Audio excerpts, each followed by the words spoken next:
Broadcasting live from the basement of the Pentagon. This is WTF Nation Radio. WTF Nation Radio is in the house.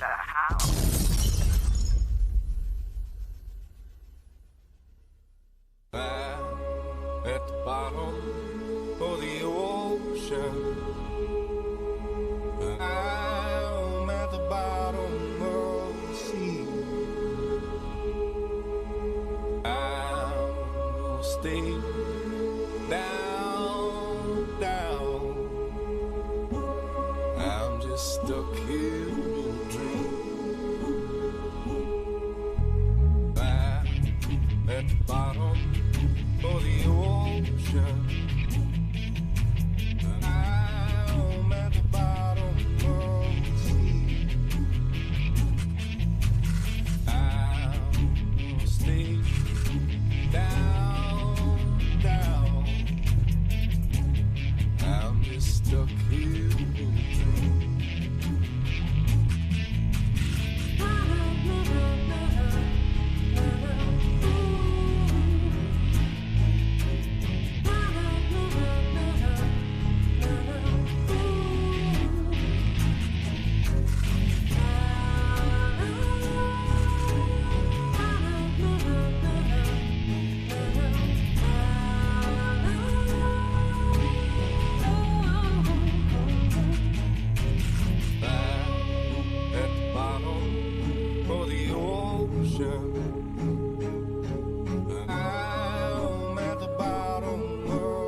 morning, Sergeant Major.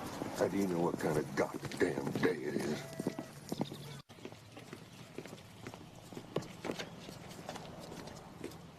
Beautiful morning, Sergeant Major.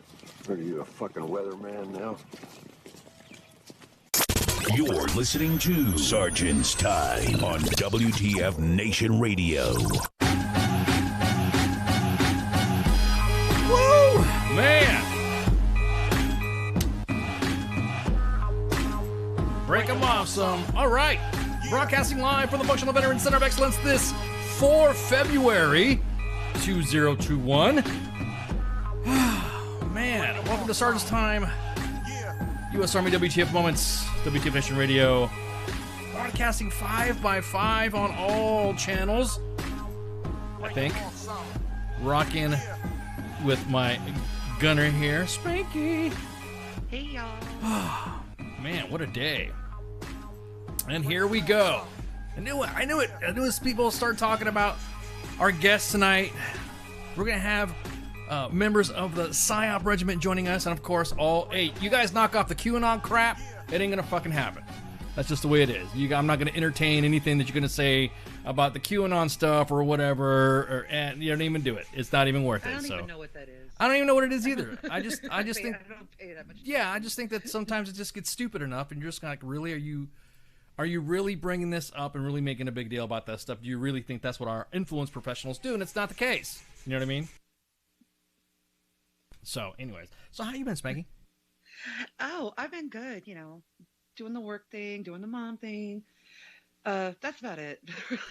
Oh, fucking with recruiters thing, because they keep wanting to text my kid. I'm like, back up, buddy. Yeah, tell me about that. You were kind of like saying to slow your roll or something like that. What was going on with the recruiters? Okay, what that happened? was the first one I told him to slow the roll back when she was 15. So I get another text today. Because, my kid is a high school student, but she takes college courses. She's doing dual credit. So I know that they get their list from CTC, and from what I understand from some detail recruiters, they don't know how old they are, which that's why I'm not a complete dick. Like this time I just messaged them back and said, I am the spawn point of the said child's name. She is only 16 years old and still in high school. Please come back in 2 years. Thank you for your service. So nice. They didn't answer me back this time. They don't let me fuck with them. They probably know. They don't. And what's funny is that they don't engage you back, though, do they? They don't. No, they don't. Do they even ask any questions about, oh, I'm sorry, ma'am, or would you like to join the Army? Do they do that to you too? No, they haven't. I don't know, because I would just send them a picture of like my basic training photo from 20 years ago. You just go, yeah. Oh man, I'm just curious. I think it's funny because I don't want to say I'm waiting for that call, but I'm waiting for that call. I'm not. I don't want to say like I want to be a sadist to these guys and gals, whoever decided to call me up. But I'm looking forward to, like, I don't know, throwing the, because you always have information from the kids from the main page sending some stuff out. You know what I mean? Mm-hmm. They always have screenshots of individuals, showing beards and 214s. Right. No, I'm just going to send them a picture from 20 years ago. Here you go. I've done that already. Thank you. And my child is not interested in joining the military. She's really not. She plans on going to college. If she even says, if I ever thought about it, it'd be after college. So, I'm just going to keep telling her, well, put my phone number down. And instead of yours, so you don't have to deal with them. Mom will handle it. Right. No, I'm waiting for that phone call. I'm waiting for, like, hi, would you like to join them? Would you be interested in a career? We have opportunities for you. And I'm like, give it to me. Come on, give me that phone call. Give me that phone call, USAREC. I want those guys to give me a call and then see what happens, and then post it on the main page, or record it, or have like a video phone record or something like that. Have a VTC, do a Zoom or something like that. Yeah, they get me on Zoom. They take one look at me. Oh no, you are not fit to serve. You are way too crazy looking. That's what I'm saying. Show a big old beard or something like that, or you should do like a beard filter or something like that. And you're like, nah, I don't think I'm gonna do that. I don't gonna think I'm doing that. So, anyways, yeah, I was just curious when you sent that thing in the chats. I was like, oh man, no way is people messing with her. Again, I know. Like, leave me alone. Leave my baby alone. She's too little. Yeah, really. Hey, so real quick, what you got some news? You got some hazing shit going on? I heard there was some hazing shit going on. Where was this? In Texas, in the dustier side over there. supposedly there are some soldiers that in a hazing ritual they drank freaking antifreeze from a radar system. What was up with that? Is that like freaking some new thing now? Did they all know? Did anybody know? Like, who knew? That's my question. Who knew that this was antifreeze? Right. Right. There's like 11 soldiers affected or something like that, and there's like 2 of them still in critical condition. The rest of them were released.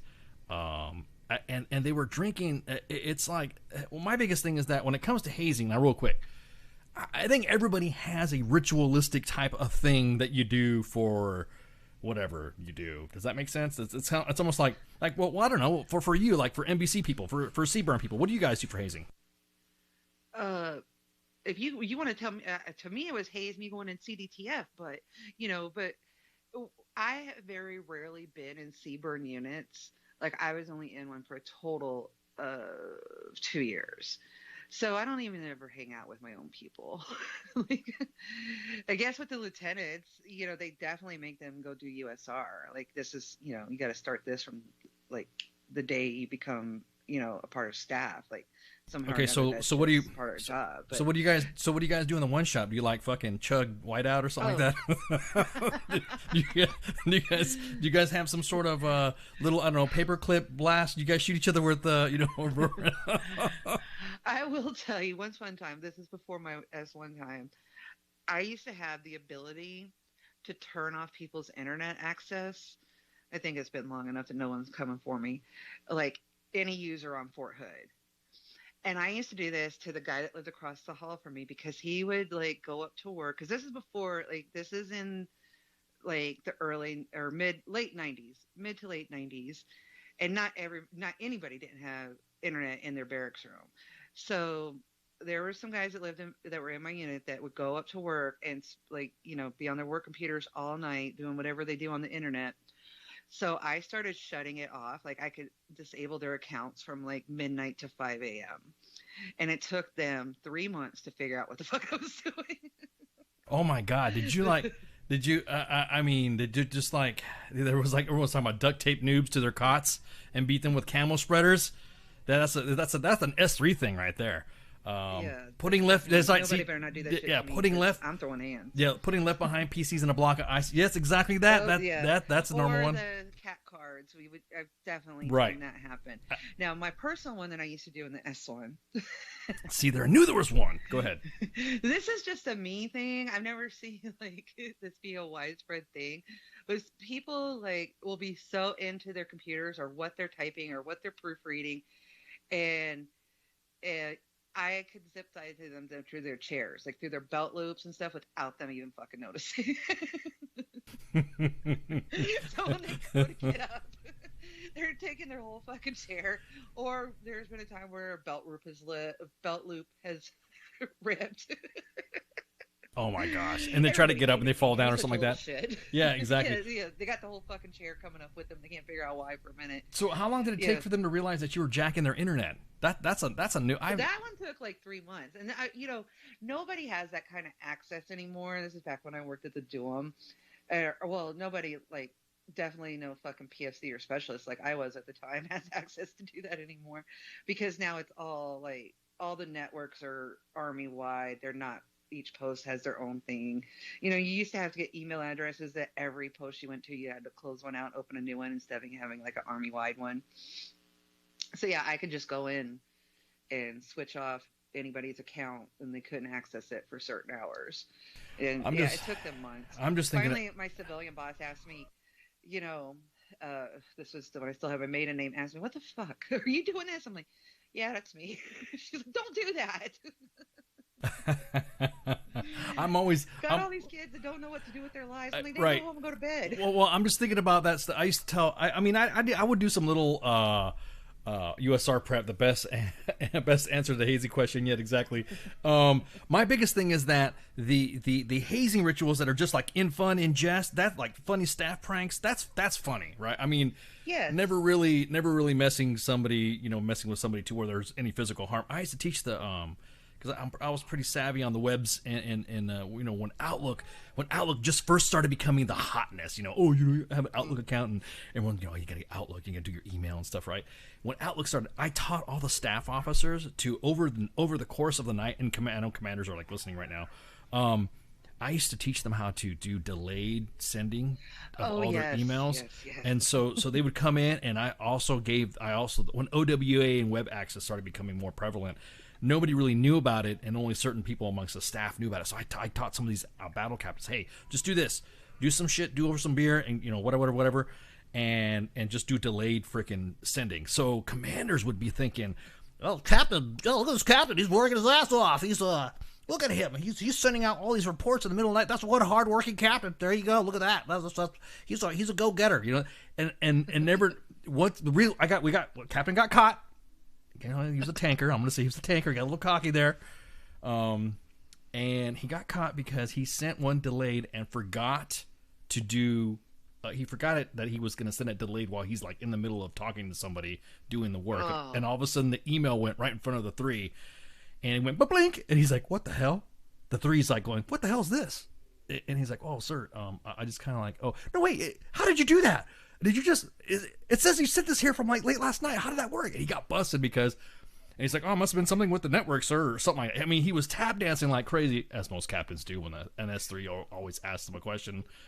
And he's like, oh, yeah, my bad. And he comes back, he's like, Ramos, what the hell's wrong with you, dude? You got me in trouble. I was like, dude, I just taught you how to do it. It's not my fault that you didn't know how to do email management.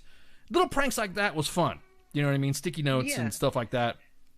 I used to do, Cavman, exactly that cause. Cavman messed up right in front. No, it was funny because that captain I'd never seen, he turned bright red, and all of a sudden everyone got pale because it literally like sent the email from him. Hey sir, I was blah blah blah blah blah, and I'm thinking, no way, dude. That was like awesome timing. But I've done some staff. We've done some staff for when fake what was that, deep fakes were kind of starting off, and I used to put Photoshop people's faces and stuff like that. I had friends that used to do the same thing.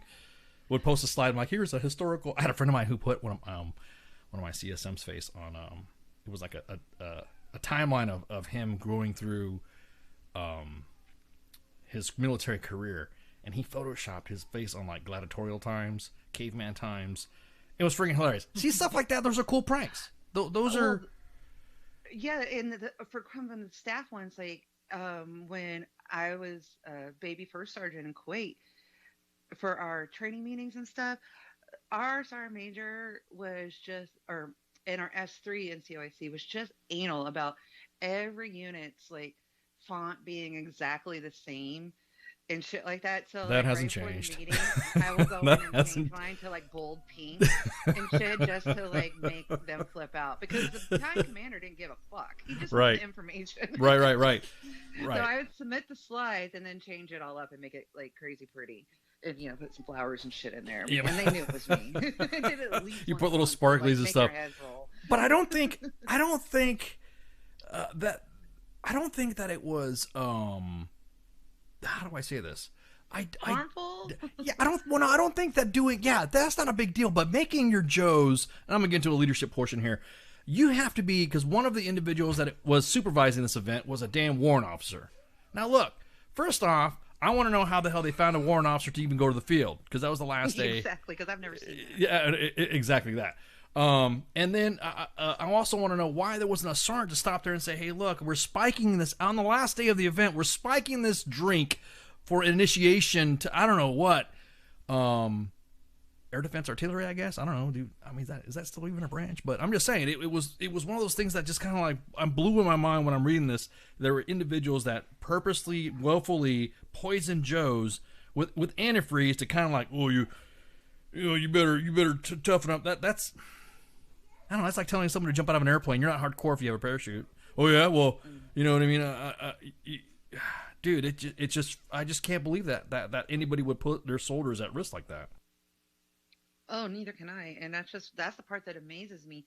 Like even some of the, hazing things that were in the chat, I'm just like, nah, that ain't going to work. But I could still see them being not intending to harm anybody. Like who doesn't know that you shouldn't drink fucking antifreeze? That it, who doesn't know that? Right. That's right. Like, why are you shocked that 2 of them are in ICU now? Right. Like, it's like exactly that, Gary. Especially they probably had empty stomachs, if they're like leaving the field, they're probably like, oh, I can eat when I get home type of thing. Because wasn't it like at the end of their exercise? Right, it was. Yeah, so yeah, I can imagine like they don't know what time of the day it is, but I know me, like, oh no, if I have to only wait like 4 more hours and I can eat real food, fuck that MRE or whatever, So they probably have it in the stomach. Exactly. Oh, that's so sad, man. That's so sad. So I really hope that that those duck hunters get busted. He agrees. Yeah, I got Baby S in the background, freaking out. He's like, what are you doing? He knows better. He knows better. Yeah. Yep. Exactly. Exactly. That Ninja Turtle should have taught everyone that you don't drink green shit. Exactly. You don't. If you guys don't know, go back. If any of you who do lawn work or stuff like that, if you have a lawnmower, get a little gas can, get a styrofoam cup, and then pour gas in a styrofoam cup. That's pretty much what happens when you drink antifreeze. To your oh my innards. God, don't tell me that someone snorted CS powder. Really? Did somebody really snort that? Well, no, Recruiter Time says almost as bad as snorting CS powder. Right. All right, so I'm not naming any names because this person's still on active duty, but a coworker of mine on S3 staff, we for some reason had 274 Deltas, had a little container of CS powder in his desk. And like, I am super sensitive to it, really, and to the point where it doesn't disqualify me because I'm smart enough to wear my fucking mask. But if he even like opened that, I would just start sneezing and like, not full on asthma attack, but it's just like, fuck. So I can't imagine anybody snorting that. Ugh. I can smell it right now. And I haven't smelled that in probably 10 years. I can still smell it right now. Or like when you go back and do you still have TA50 in your garage? It still smells like a little bit that's been through it? The only things I kept are up in my attic now, so I don't even see them. But there are certain things I just had to keep, and all the mountains of paperwork as well.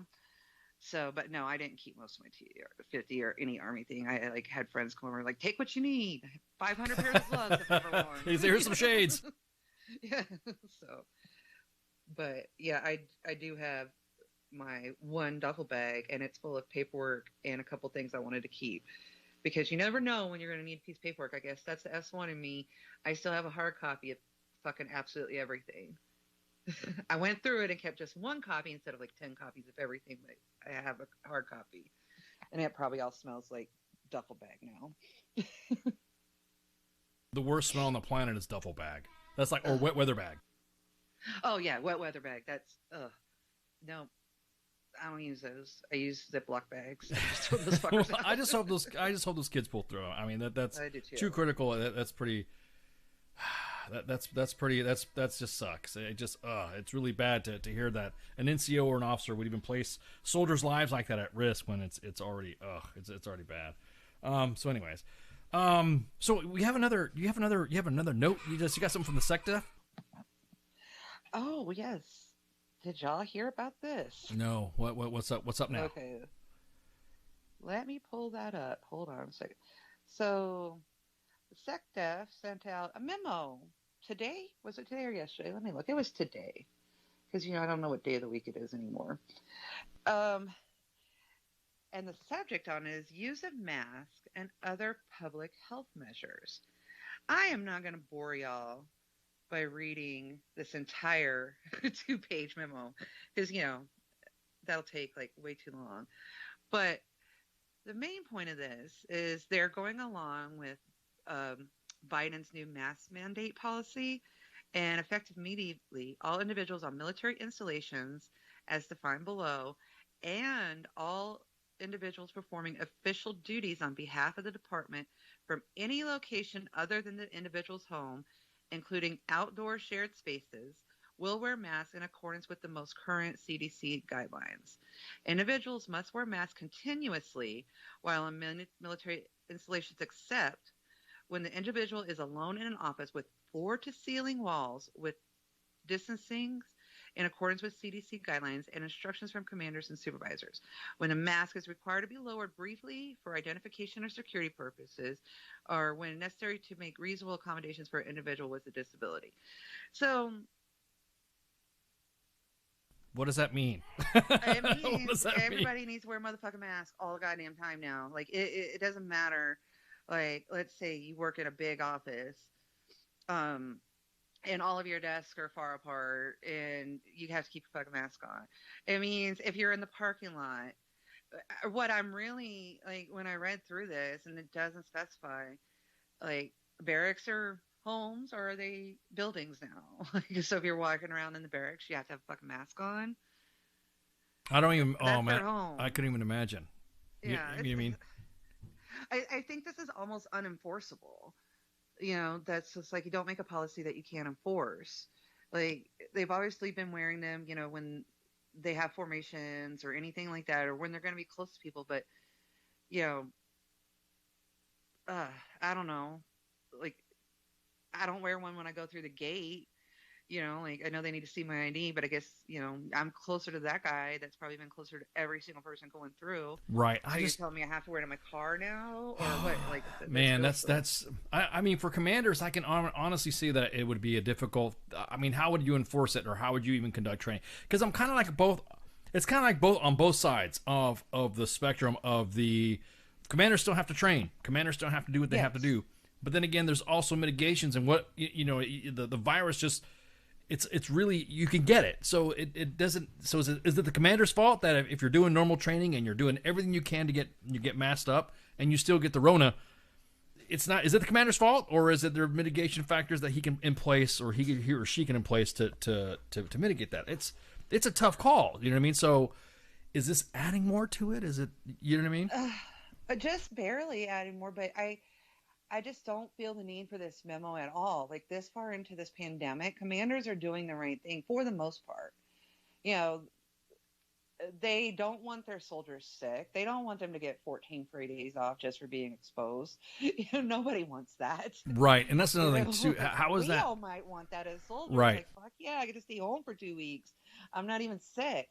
But soldiers are still, they have families. They have people that, you know, they might have a spouse that's a doctor or a nurse or a school teacher or, you know, someone that's in contact with fucking everybody. So you're never going to like totally be able to mitigate all risk. So, and I don't really see them adding too much except for, you know, the outdoor spaces. Like I don't think it was that enforced if, you know, you were far enough away from everybody and shit. Like you're not all nobody's licking everybody out like in the parking lot or on the motor pool. do you put the mask on, or it gets the camera spreader again? It puts the mask on, or it gets the hose again? No, exactly. I don't know, because you still have to conduct. You know, still have to do missions. You still have to do operations. You have to do training. You still have to have.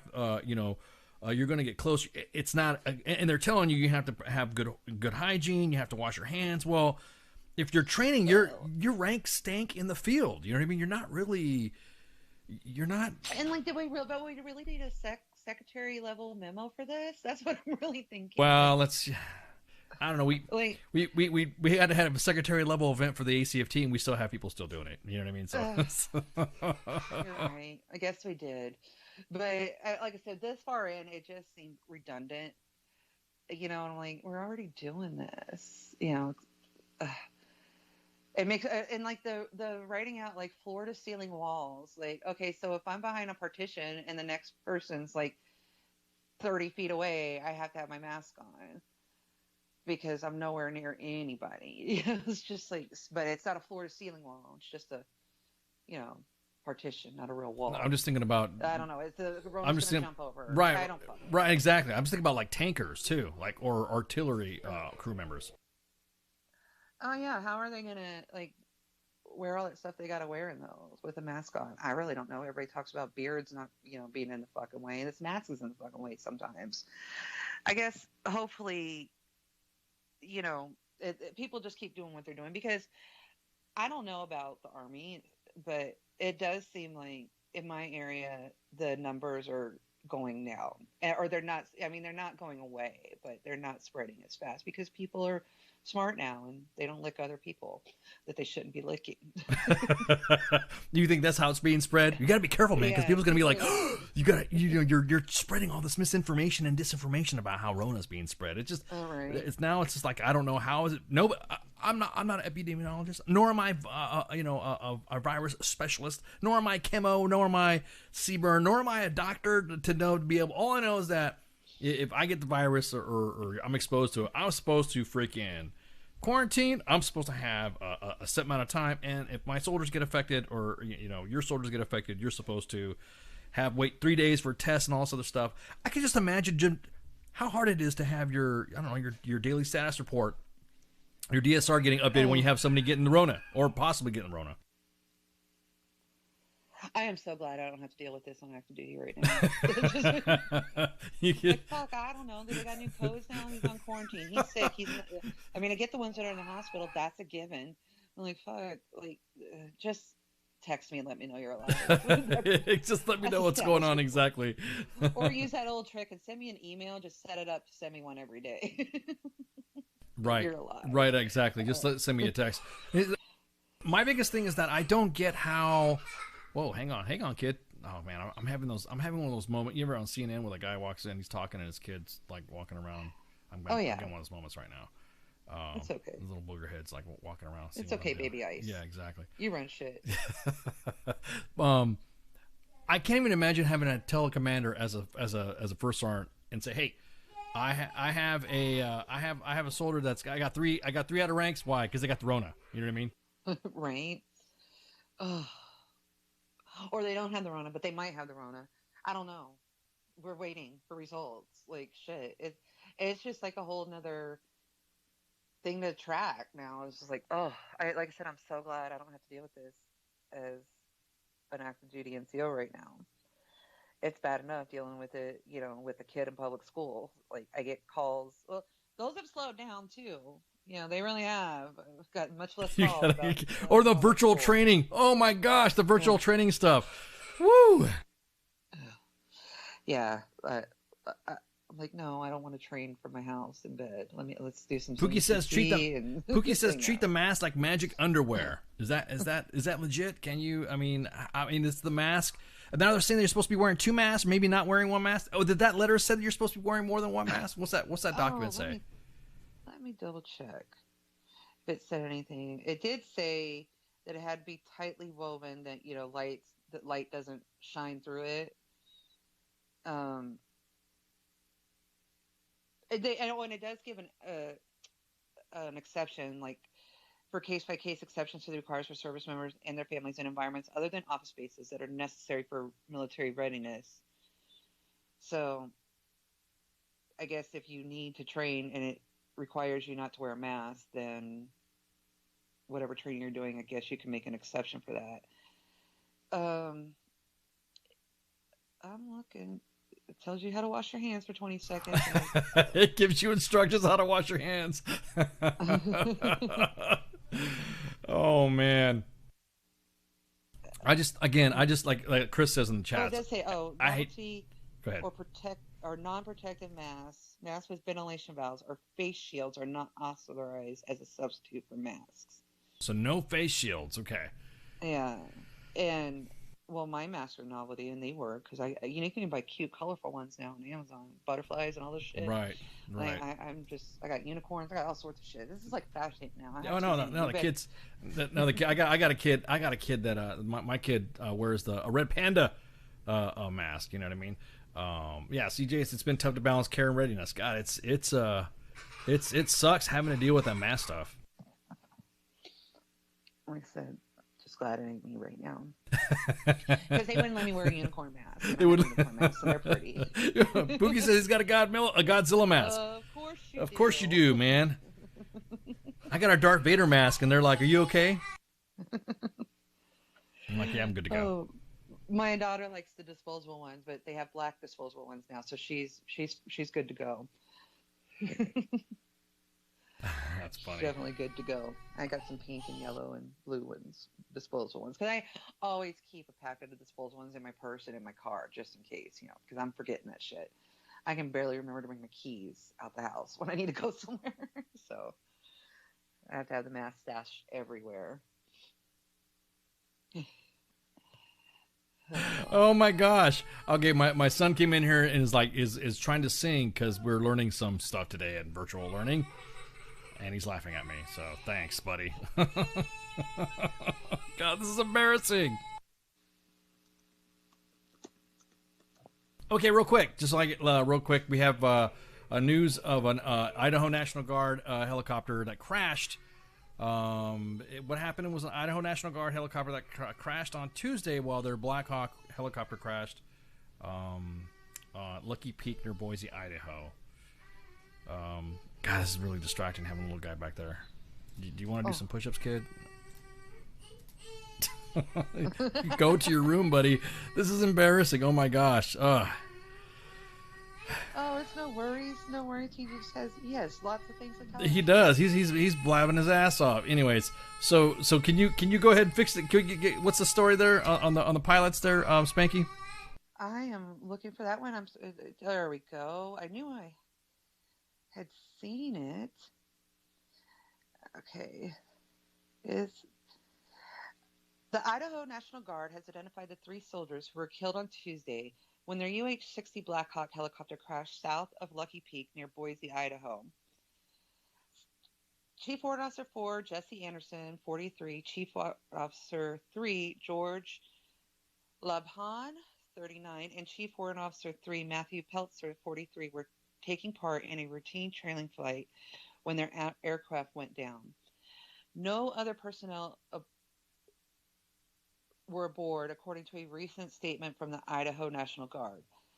The sudden and tragic loss of 3 of our fellow guardsmen is extremely heartbreaking to every member of our Idaho National Guard family, Major General Garshak, the AG of Idaho and commander of the Idaho National Guard, said in a press release. I received numerous messages of condolence from many people here in Idaho and throughout the nation, and all of your thoughts, prayers, and support are sincerely appreciated and much needed. It is very comforting at such a challenging time to have the care and support of so many. Anderson was a resident of Boise and a senior instructor pilot who had served in the Idaho Guard since 2008. He is survived by his wife and 4 children. Lapon, also an instructor pilot from Boise, had served with the state's National Guard since 2010. He leaves behind a wife and 2 children. Petzler from Nampa has served in the Guard as a pilot since 2005 and is survived by his wife and 2 children. The aircraft was last contacted at 7:45 p.m. Tuesday, said Colonel Burt, the Idaho National Guard State Aviation Officer, according to press release. Shortly after 8 p.m., the emergency locator transmitter device aboard the aircraft was activated, and emergency aircraft recovery procedures were initiated immediately, included air and ground search and rescue efforts, reads the statement. On Wednesday morning at roughly 12:15 a.m., the search and rescue located the aircraft and the personnel. The cause of the crash remains unknown. Investigation is underway. God, that sucks. I know. That really fucking sucks. Oh, man. They, because that's like the second National Guard helicopter crash in like a few weeks. Because there was that one. I can't remember where the other one was from. From New Jersey. That was the New Jersey National Guard one. Yeah. Well, hopefully things don't come in like threes, like they like to say, because that's just awful. Yeah, it is. It's scary as shit. And these were instructors, so I am curious. I would like to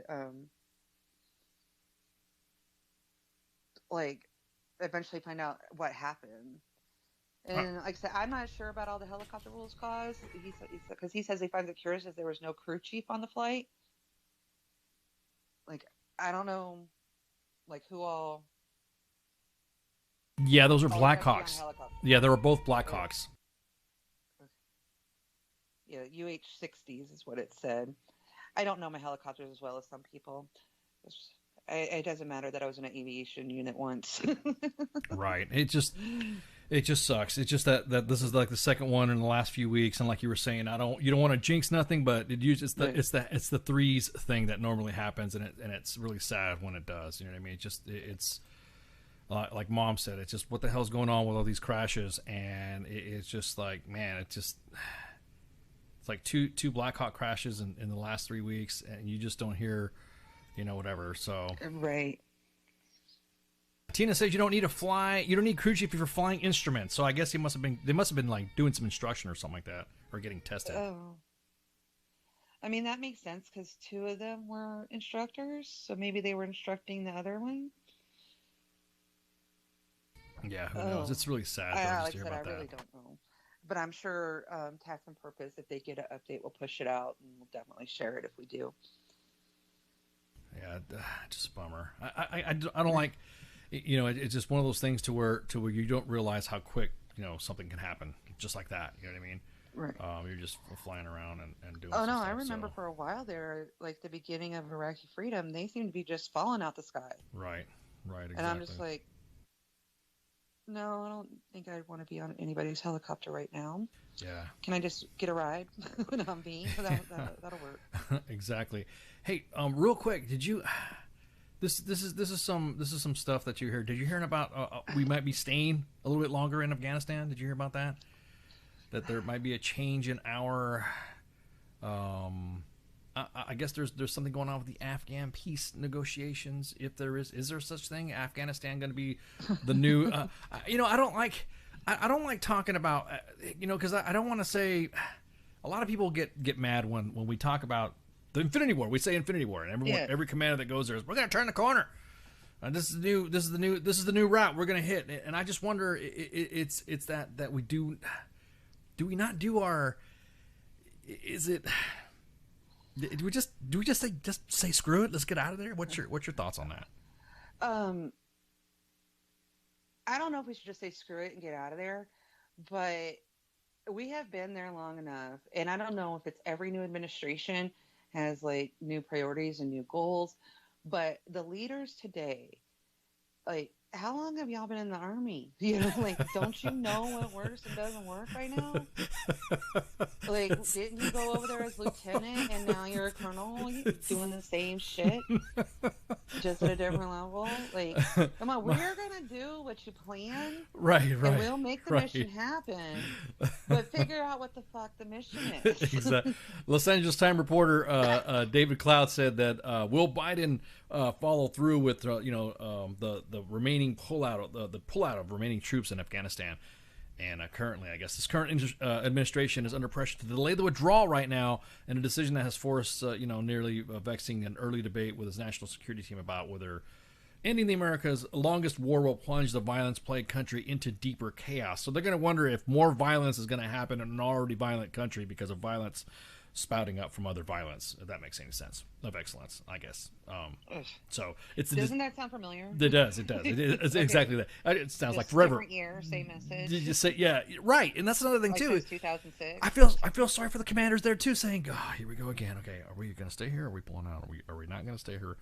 Then they have to go back and forth and tell their coalition partners, "I think we're going to go. No, we're out of here. No, hang on, we're going to go." You know what I mean? It's probably frustrating for them. It's a decision, of course, the Los Angeles Times continues to say that it's a decision that Biden inherited from former President Trump, who negotiated a withdrawal timetable with the Taliban, but left the final and most difficult step of actually ending the war to his successor. Biden's favor to shrink the U.S. military presence in Afghanistan, and currently former national security officials warned that the president, even after nearly 2 decades, I think we're getting ready to hit 2 decades pretty soon, in Afghanistan, the departure of U.S. forces could lead to the resurgence of Al-Qaeda's. The return of Al-Qaeda's. I think back and forth with how we've been doing stuff in Afghanistan. I don't know who's the bad guy there anymore. You know what I mean? Is it the Taliban? Is it Al-Qaeda still? Is there a resurgence of the I guess ISIS in Iraq? Or I mean, not Iraq. ISIS in Afghanistan. It's coming up too? You know what I mean? It's just freaking frustrating, man. I can't answer that question. I have no idea. Like, what is the end game? Right. That's why we call it Infinity War. Right. Exactly. There's exactly that. Josh even says too. There's start off in the Army as a private, and you go Afghanistan again as sergeant major, and you just kind of like you don't. It's hard, especially since we're in the middle. You know what I mean? We're in the middle of this stuff, and we don't know what to say. We don't know what to do. We don't know who's. Roger that, 3 bags full. We're always going to say that, but now we're on 20 plus. That we're getting close to 20 years. I know individuals who have joined the Army, and they've joined the Army. They deployed to Afghanistan when it first kicked off, and they've already done multiple rotations, and they're already first sergeants, or they're already sergeants major, or they went to OCS and then went back to command a unit. It's insane. Oh yeah, I have one of my first soldiers that I got after 9/11, that joined after 9/11, he is a first sergeant now. Like seeing that, and it's just like, because I got back to Hood from Kuwait in April of 2002, and I had gotten new soldiers then, and like I said, two new soldiers, and one of them did his 4 years and got out. The other one is a first sergeant right now, and I'm just like, wow, he was just a baby. Right, like Chris. The first sergeant. Chris said fathers and sons, no doubt. Yes, there's exactly. there was one story that was. It almost seemed like a duffel bag story, like it was being sarcastic to the story in itself by saying, and here is a father celebrating his Father's Day with his son in Afghanistan. I'm thinking, Right. God, And dude. it's like true fucking story. And it's not a duffel bag or an Onion article. It is legit. And I'm thinking, God, these poor. That sucks, man. Everyone's like, yeah, exactly, Chris, or mothers and daughters. Yes.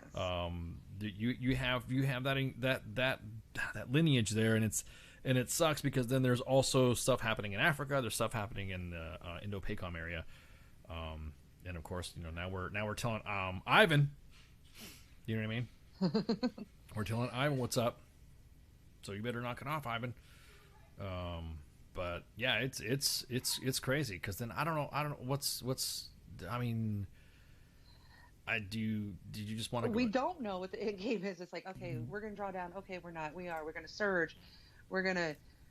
Who fucking knows? So let's see what this new administration decides. Other than, okay, we'll pull some people out, which that's happened. It's gone back and forth. Like we could probably do like this little like line chart of like troop numbers back since 2003 till now, or 2001 in Afghanistan actually until now. Oh, and I would be curious to see that. I know, one of you math nerds can do that. I'm not good at math. You don't even, don't look at me. I only do bear math. Yeah. That's exactly that. There's a whole bunch of people, not a bunch of people, more people, less people. More people, less people, and all that.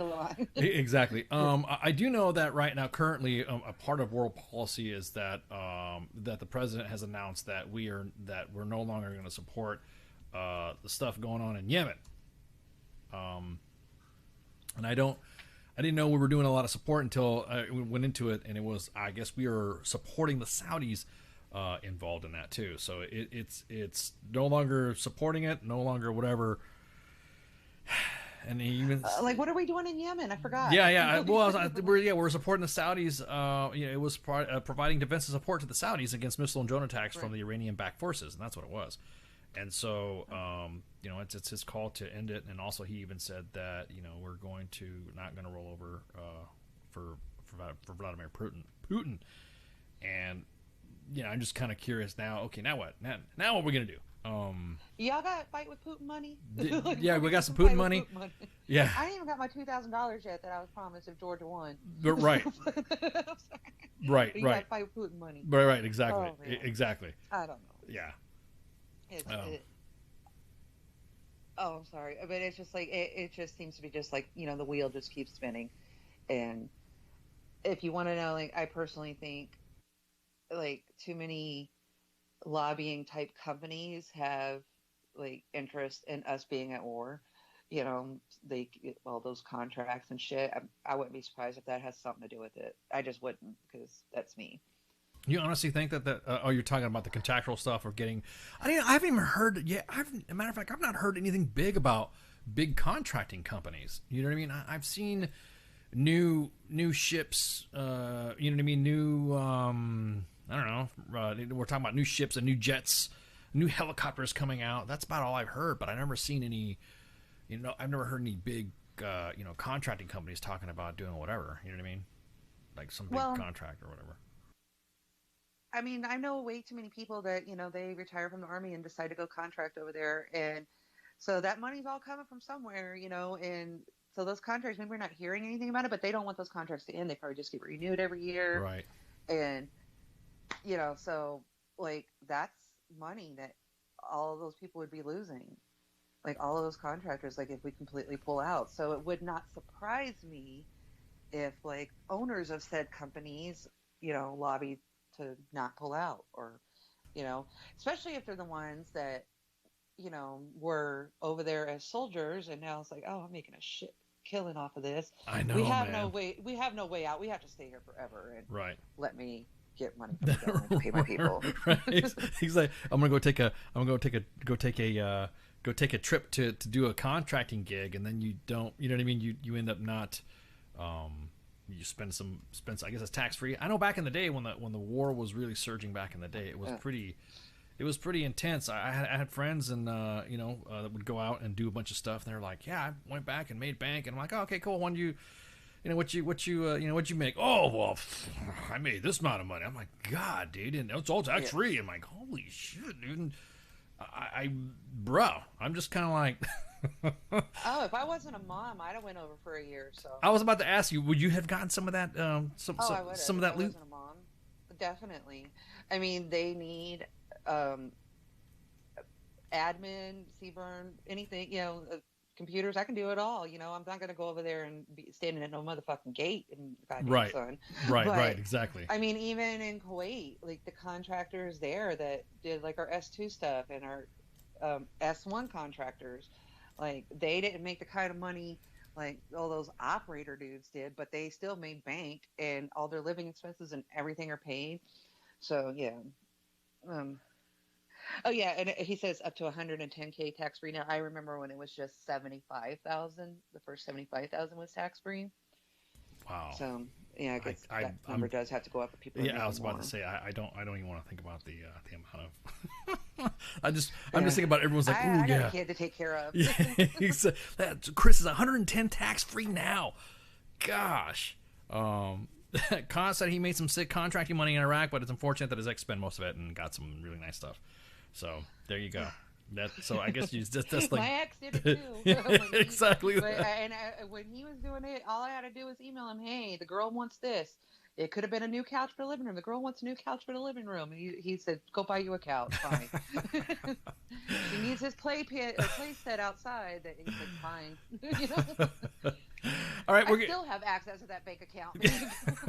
I should have done a gig. I should have done a contracting gig. I think would have had fun. But we're gonna take a break right quick so that way we can get our guests coming on, and then we'll be right back. So everyone, go refill your glasses, and let's get ready to talk about PSYOP stuff and all that, because I retired from the PSYOP regiment 2018, and it's already changed so much. So I'm kind of curious to hear from the horse's mouth of what changes are. So everyone take a quick break, smoke them if you got them. We'll be right back. Shots. WTF Nation Radio. WTF Nation Radio. Take it from me, Ice. You can't just float around space not caring about stuff forever. The voice of U.S. Army. WTF Moments. This is WTF Nation Radio. Shit in the bag, Pogue.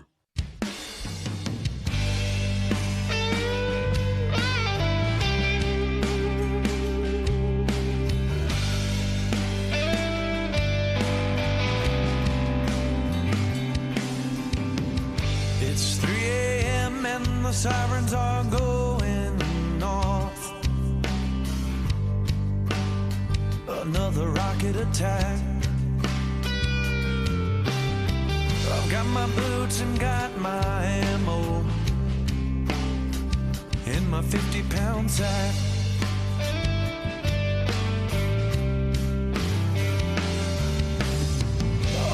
Boys headed to war in this world unknown.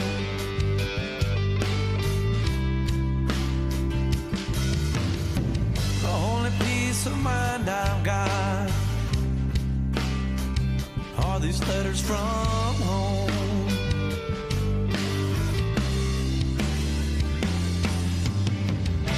Another day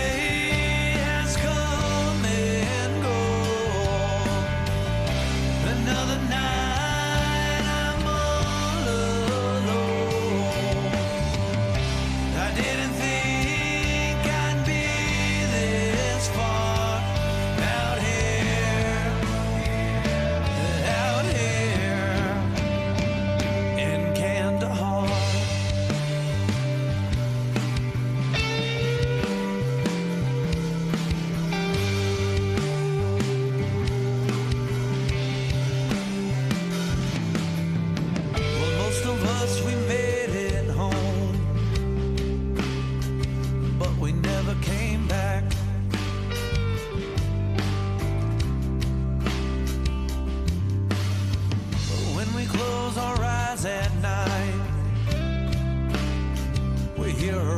attack.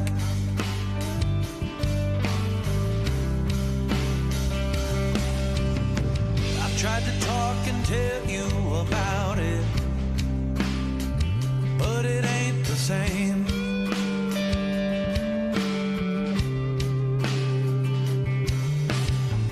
All these thoughts that run through my head, well, they can't be tamed.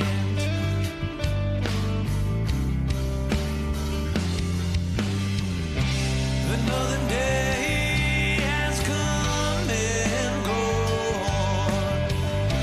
Another night I'm all alone. I didn't think I'd be this far out here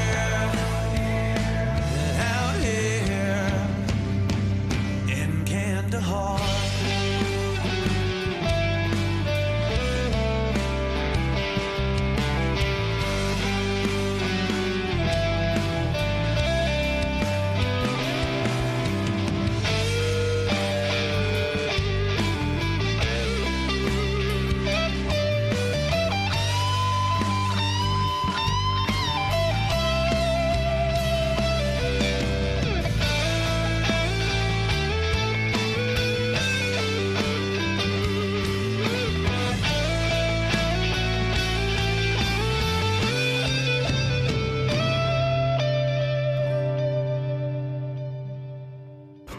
Another day has come and gone. Another night I'm all alone. I didn't think I'd be this far out here. We ain't far from Kandahar.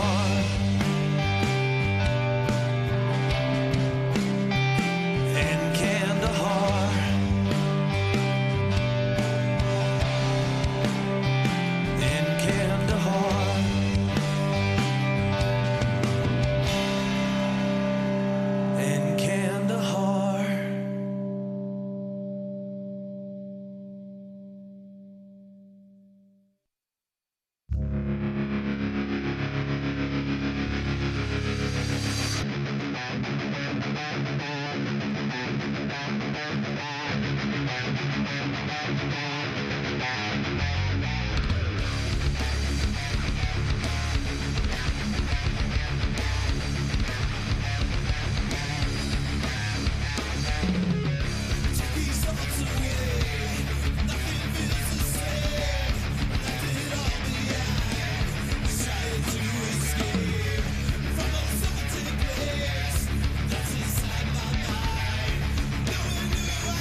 that's really a thing, and I get authorized to do it once, it's pretty much going to be me sitting there talking shit, like, constantly. I am here determined to stop this future atrocity. This station is now the ultimate power in the universe. I suggest we use it. The voice of U.S. Army, WTF Moments. This is WTF Nation Radio. I find your lack of faith disturbing. Everything stated on WTF Nation Radio is to be considered the opinion of the person that stated it, and not an official representation of WTF Nation Radio or U.S. Army WTF Moments. Price does not include tax, title, or license. Some assembly required. Each item sold separately. Batteries not included. Objects in mirror are closer than they appear. If conditions persist, contact a physician. Individual results may vary. Keep out of the reach of children. Avoid prolonged exposure to direct sunlight. Keep in a cool, dark place. And please enjoy the show. Shots. And we're back, man, with our guests. Colonels Jeremy Mushtare and Jason Smith. What's going on, gentlemen? Well, just happy to be here with you tonight. Appreciate the invite. Yeah, Ice. Thanks for having us. Yeah, I'm looking forward to this for a while. Yeah, same here. For the audience, Colonel Smith and Colonel Mushtare are both commanders, are both of our active duty psychological operations group. So this is pretty pumped. I just want to throw a real quick shout out. First off, Colonel Mushtare, I appreciate your how do I say this? Your sense of humor. You broke the internet when your image, and I'm going to put it up on here for the audience to see. When you posted this on your organization's Facebook page, and then we shared it at U.S. Army WTF Moments, the first thing that everyone wanted to know is who let this teenager borrow his daddy's freaking uniform top, and and then they were talking about your ring, and then they were talking about the mug. So real quick, first off, what's the ring? What's that? Yeah, I have no business being here. I went to the Merchant Marine Academy, which is a really small school on the North Shore of Long Island, and I was in direct commission. So on my last day of school, I put on a green uniform, said I do, and the Army was foolish enough to take me. How did that? I mean, I didn't even know the Merchant Marine had an academy. Is it? I mean, what does that involve? Is that? I mean, what's the gig with that, sir? So it's 5th Federal Academy, and it's part of U.S. law that we have to have a merchant marine to be able to sail our merchant ships in times of war. And so they set that academy up back in the 30s. It's on the old Chrysler estate. And so the idea is you go through your schooling there, and you can choose to go active duty, or you can choose to go into the reserves and have a maritime commitment plus a naval reserve commitment. So a lot of our folks go into industry, right? A lot of folks end up as ship captains or in the intermodal industry. Several go into the Navy, and very few of us go into the Army. And we've actually drawn some over to the PSYOP community. So I'm the senior person in the Army from that school, but we've actually had a pretty good draw to the Army and also to PSYOP in particular. Colonel Smith, where did you get your commission, or were you did you do something like this, or? No, not the Merchant Marine Academy. Simpler than that. I grew up in Morgantown, West Virginia, and I stayed home and went to school. Did ROTC at WVU. Okay, so awesome. Yeah. Now, what did you now, Jeremy? When you graduated, how did you? What was your branch? What was your first branch that you went into? Yeah, since it was a direct commission back then, pre 9/11, we only had two options based on the specialties at the Merchant Marine Academy. So I could either go engineers or transportation. And I did an internship with a boat company at Eustis and decided that wasn't for me. So I went into the Corps of Engineers and spent time in a combat engineer battalion in Germany before I came over to SOF. And Colonel Smith, what was your commission in? Yeah, I went straight into to the Signal Corps when I graduated in '92, and then I actually left active duty for 5 years.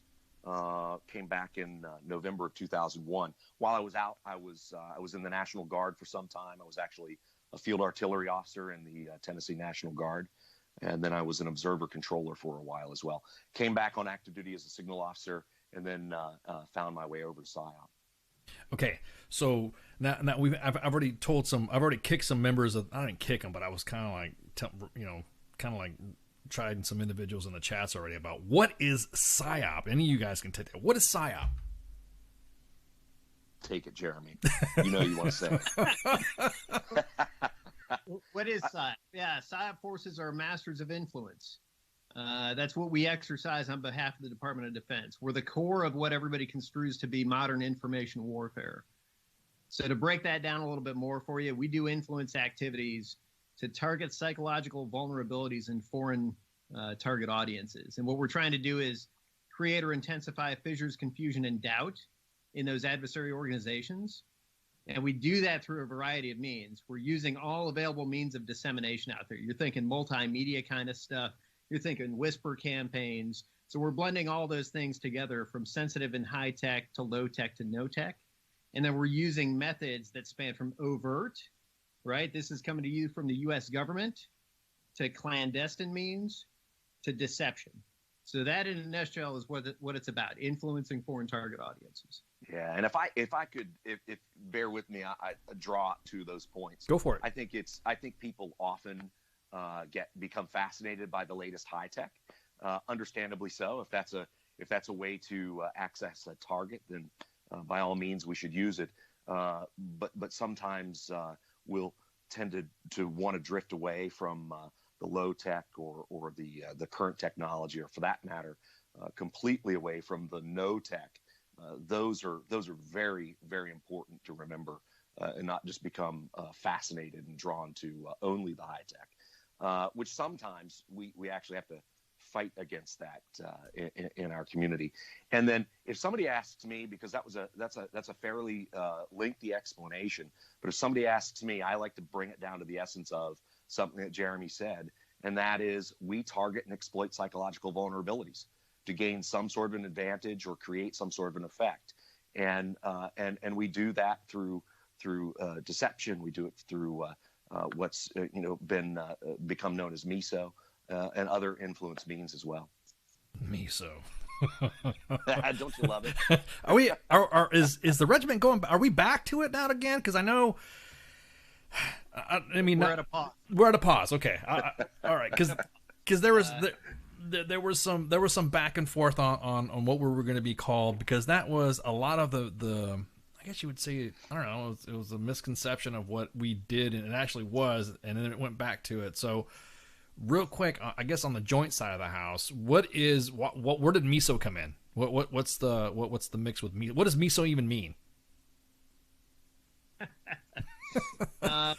Hey, that's a good question, because honestly, when it comes to stakeholdership, there wasn't a whole lot involved in the selection of that name, right? And I remember I was in Qatar at the Joint PSYOP Task Force when we got an email. I was out there with our group commander at the time for 4th Group, Colonel Carl Phillips. And he got the email to his phone that said, essentially, congratulations, you're now known as Military Information Support and /2 Operations. And we said, well, what the hell does that mean, right? And of course, they updated the legislation and all that. And the idea was that it was supposed to separate the activity, what we do, from what the force is, so that you would not have PSYOP doing PSYOP, because it was just confusing to people. We probably could have come up with a better term. But what we've done is, obviously, we had the period of time where all the units ended up being named Military Information Support Battalions and Groups. That was never really the intent of that move. And then so we were able to kind of work past that with the help of Colonel Brad Carr and others to be able to say, no, this was never the intent. Heraldry never changed what we're called. The reserves never changed what they were called, to kind of fix that issue. And now we've kind of taken a run at changing the name back in legislation and trying to push that issue with Acting Secretary of Defense Miller as he was departing his position under the last administration. We're kind of waiting to see the outcome of that. And I know a little bit more about it, but we're kind of waiting to see. And some folks who I know up in the office as the Assistant Secretary of Defense for SOLIC is tracking that very closely. That's a good. I'm glad you brought that up. Now, on both of your guys' side of the house, what was the interest for both of you to come into the PSYOP regiment? I mean, because did you serve any time with Big Army at all? And what made you decide to do the PSYOP at all? I mean, now that you kind of think about it.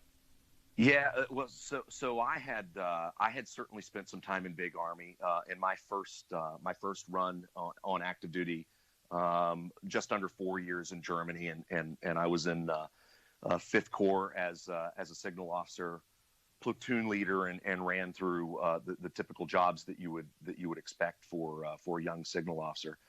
Then when I came back on active duty, again returning as a signal officer, I spent some time at 7th Special Forces Group back when it was on Fort Bragg.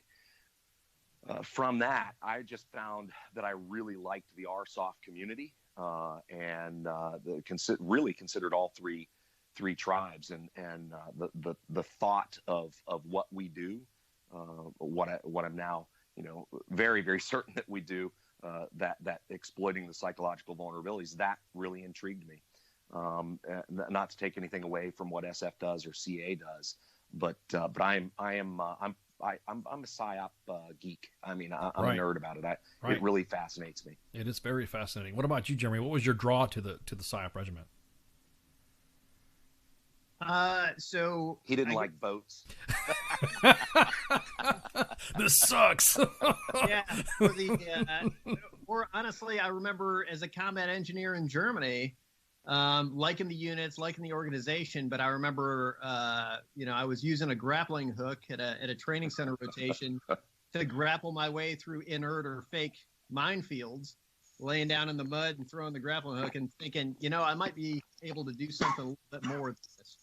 And we came back. I came to Fort Bragg, and I just by happenstance ran into somebody who said, we have a company command opening up. You should come interview for it. And it was a major who I was talking to. And I said, oh, great. What's the unit? And he told me PSYOP, and I laughed at him. And I went home and I started reading about it.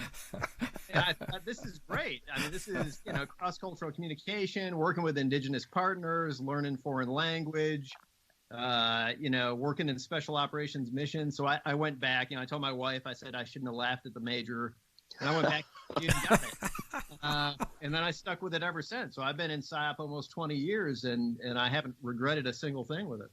Oh, I hear you. Yeah, Jeremy talks about something that a big part of what fascinated me. There's of course that piece of the influence piece that we've already been talking about, but that partnered piece, working by, with, and through, train, advise, and assist. That's a fantastic mission, and that was certainly a big attractor for me. I remember going to barbershops down on Yadkin, or a barbershop down on Yadkin, and seeing, actually it was an SF recruiting poster, and it has this SF soldier standing in front of a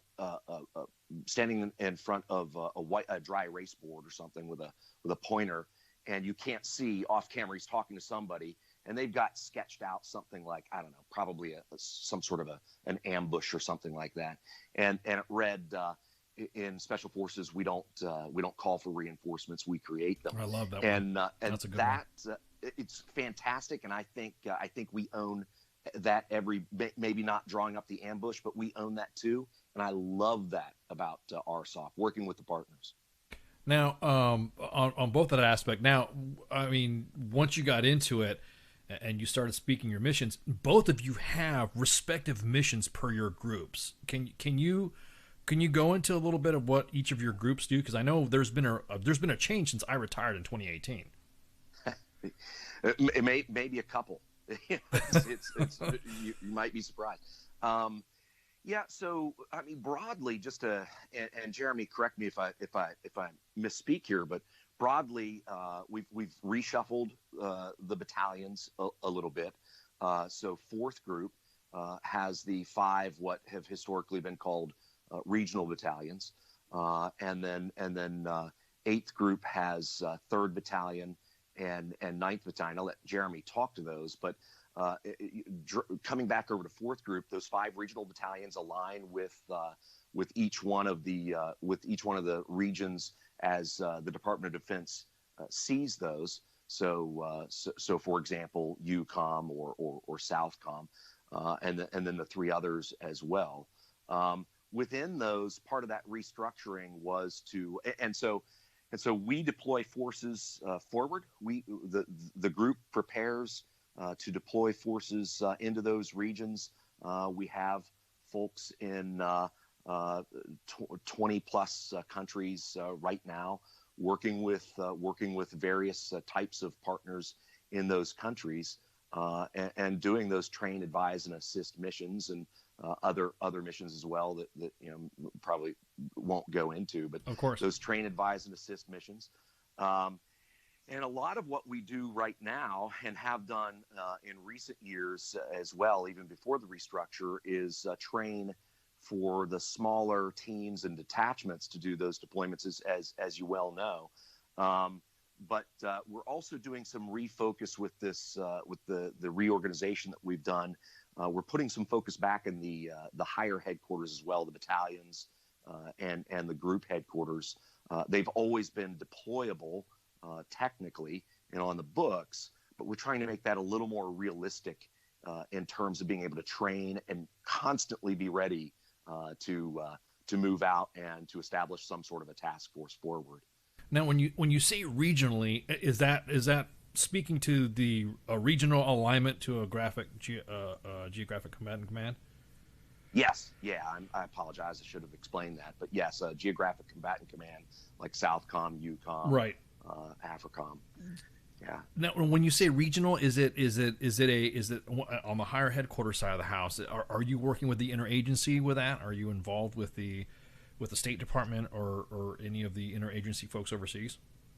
Absolutely, in practically every location. So when I say partners, I mean I'm speaking very, very broadly. We of course have our partner forces that are native to the countries where we are. We have partner forces in some cases in those countries that are joining us from their respective countries. But we also have the U.S.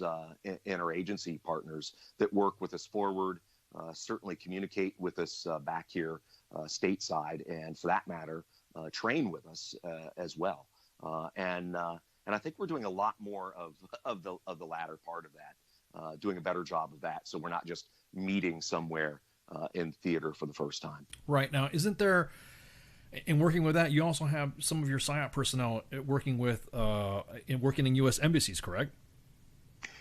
Yes, that's one of our missions. I think that people would be pretty amazed at the flexibility of our soldiers, Jeremy's and fourth groups as well. And it's actually not unusual for our soldiers to find themselves in the jungle or the desert or wherever, let's call that out in the field or in an austere environment one day, right? And the next day, or maybe even later that evening, be back in some place where they're in an office space or an office building or working inside an embassy. I mean, quite literally changing outfits possibly multiple times a day.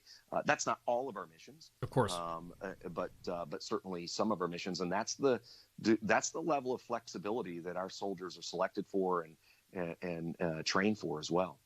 Now, Jeremy, now going off of that side, you said you have the 3rd PSYOP Battalion, and then I'm gonna brag a little bit on 9th Battalion because I'm a 9th Battalion alum. But of course, but you also, but you have 9th PSYOP Battalion and you have 3rd PSYOP Battalion. What are their roles in this big piece of the pie?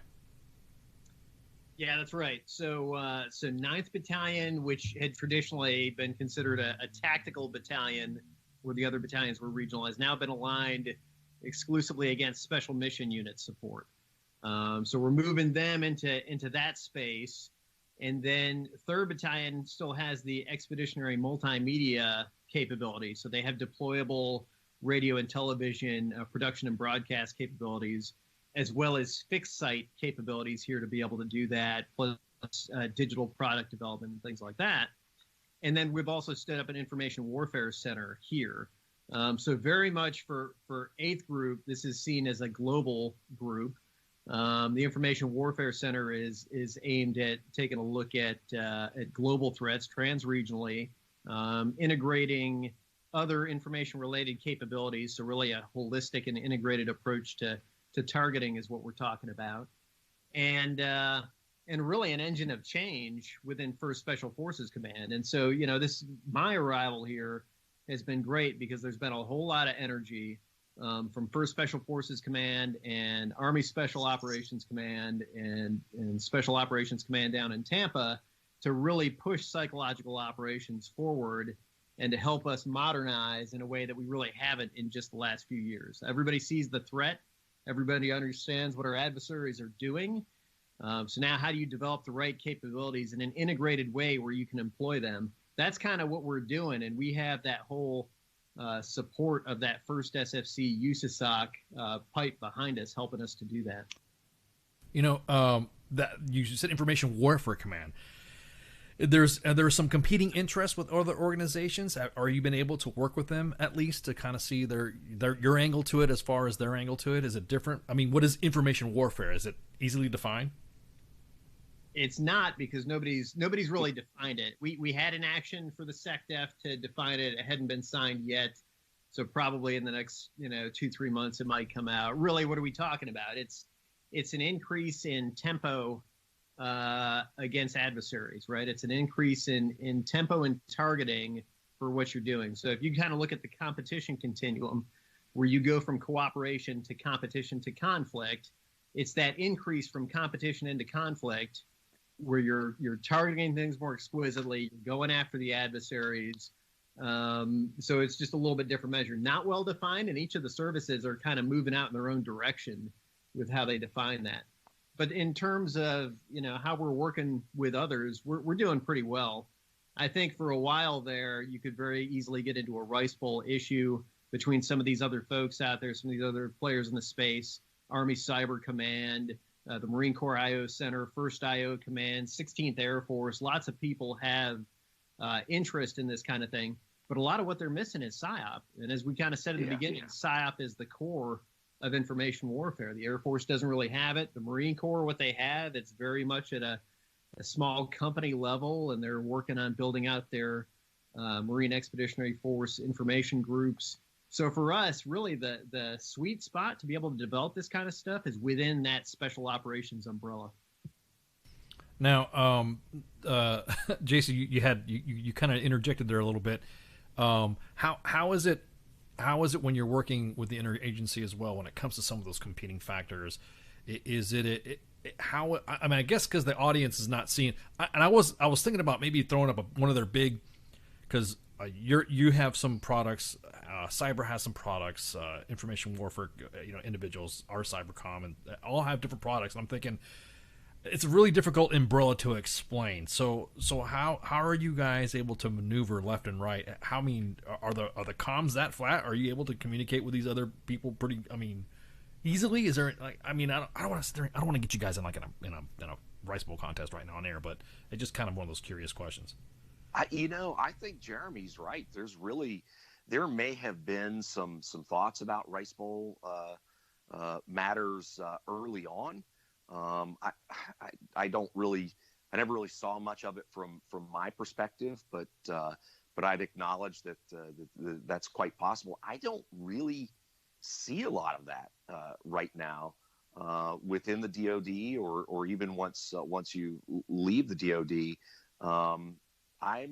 It might sound too good to be true. Right. But I think we're all trying to just get after this together. And the reality is that, and Jeremy mentioned this as well, that we all have things to bring to the table. The cyber folks. I don't really need our PSYOP soldiers to be cyber folks, not in the way that the CMF-17 are. And on and on down the line with these other information and I'll say information related capabilities. I need PSYOPers, I need PSYOP soldiers to really be the center of planning, thinking about targets, thinking about influence, thinking about that cognitive space and what buttons they can push through whatever means to have those effects. And I think what we're really finding, and there's a lot of GOFO level support for this, what we're finding, it seems perhaps pretty obvious, but is that that we all get it. If cyber warriors, cyber soldiers can as I've heard a senior individual say, can break stuff and do stuff in cyberspace, but they're not thinking about it and not trained to think about it and aren't supposed to think about it in terms of doing it for an explicitly influence effect. So if that's what you're looking for, you've got to bring the PSYOP soldiers in. The best way to do that is to bring the PSYOP soldiers in, somebody to step into the room, look at the different capabilities and be thinking about how to use them for explicitly influence purposes. That's what we bring to the table, and I don't think anyone's arguing that right now. Right. Somebody asked, is it PSYOP or PSYOPs? I'll take them both. So that's funny. You well know we have the street out in front. So the yes. The U.S. Very it's very important to a lot of the U.S. Soldiers to have it be PSYOP with no S. But yet the street out in front of the Jones building where a lot of our battalions are headquartered is called PSYOP's Lane. So that's a little comical. I've done a lot of work with NATO partners and they all call it PSYOPs. So I'll take what I can get. I'm happy to be called either one person. Jeremy, you're quiet. What's that look on your face for? Yeah, he's mad. He's mad. He wants two S's on the end. Yeah, I don't care as long as we're included. Yeah, exactly. Honestly, I was just saying this earlier to somebody. I don't even know. Like, I know when it happened, when we went from psychological warfare to PSYOP, but I don't know the etymology of it. I'd have to ask our command historian to find out because I've honestly never known. Yeah, same here. I'll be honest with you. In the years that I've been in, I've always been told it's been doctrinally. It's a doctrine thing. It's a no one has been able to really articulate why it's not PSYOPs when you think, you know what I mean? It just whatever. I mean, okay, I just roger that, Sarn. That was. I was just happy that when somebody plastered over the sign on PSYOP's Lane when they made it Miso Lane, I was happy that came down to about 24 hours. Yeah, really. So you guys both, you have these organizations now. Do you have a specific hire that you go through? Because there's not a. I mean, aside from Special Forces Command, is there a hire individuals that you have to work with? Who is your hire in the PSYOP side of the house? Not SF, not CA. Who is your hire on the PSYOP side of the house? Yeah, it's for Special Forces for both groups. I mean, operationally speaking, I think that's if I understand your question, it's for both groups. It's first Special Forces Command, and then up to USASOC and ultimately to SOCOM. Okay. Now, is there any now there was I'm trying to word this so that way it doesn't sound so bad, but there was a divide or there was a split of organizations from USA KPOC and then the reserve groups. Is there are reserve PSYOP units, correct? Yep, there's the second group and also seventh, and they do still reside within KPOC because clearly what you're referring to was some years ago we were all under USA KPOC, the Civil Affairs and PSYOP Command, which was housed up under the Army Special Operations Command. I don't remember, Jeremy, what year that happened. That 2006. Was it 2006? Wow, you had that. Now, you're pretty quick on that one, Jeremy. You're like, yeah, 2006. We still work with the second and seventh. In fact, SWIC has a responsibility to them as well. But the Special Warfare Center has a responsibility to them as well. But and then operationally, we still work with them. Our soldiers wind up working with them quite often downrange in theater on deployments as well. I think group to group we still maintain a pretty good relationship. That's awesome. I know we were pretty. There was a pretty good relationship back in the day before the separation of the organizations happened. You speak about SWIC. How how does somebody become a PSYOP? What is the pipeline for a PSYOPer? I mean, when someone, like you said, when someone is throwing a grappling hook on the ground in Germany and they go, I want to go PSYOP. What's the process? How did you? I mean, what's the pipeline now? Yeah, it's changed as one would imagine quite a bit over the years. So for the active duty PSYOP soldier, somebody wants to be in one of the active duty groups, they'll go to an assessment and selection. We refer to it as POAS, so the PSYOP assessment and selection. That is, let me just start there. That's a tough assessment and selection. Jeremy, probably throughout the year, I don't remember what year we started that, probably because it's after 9 o'clock at night. But that has done a fantastic job of bringing the right people who we would consider trainable in what we want them to be able to do into the force. The pipeline has recently changed. So once you actually make it through assessment selection and you're invited and you accept and you begin the PSYOP qualification course, I'm going to call it roughly a year in the course. Not necessarily in this order, but you'd imagine there is some language training, heavy doses of behavioral sciences and just those psychological theory of influence and persuasion type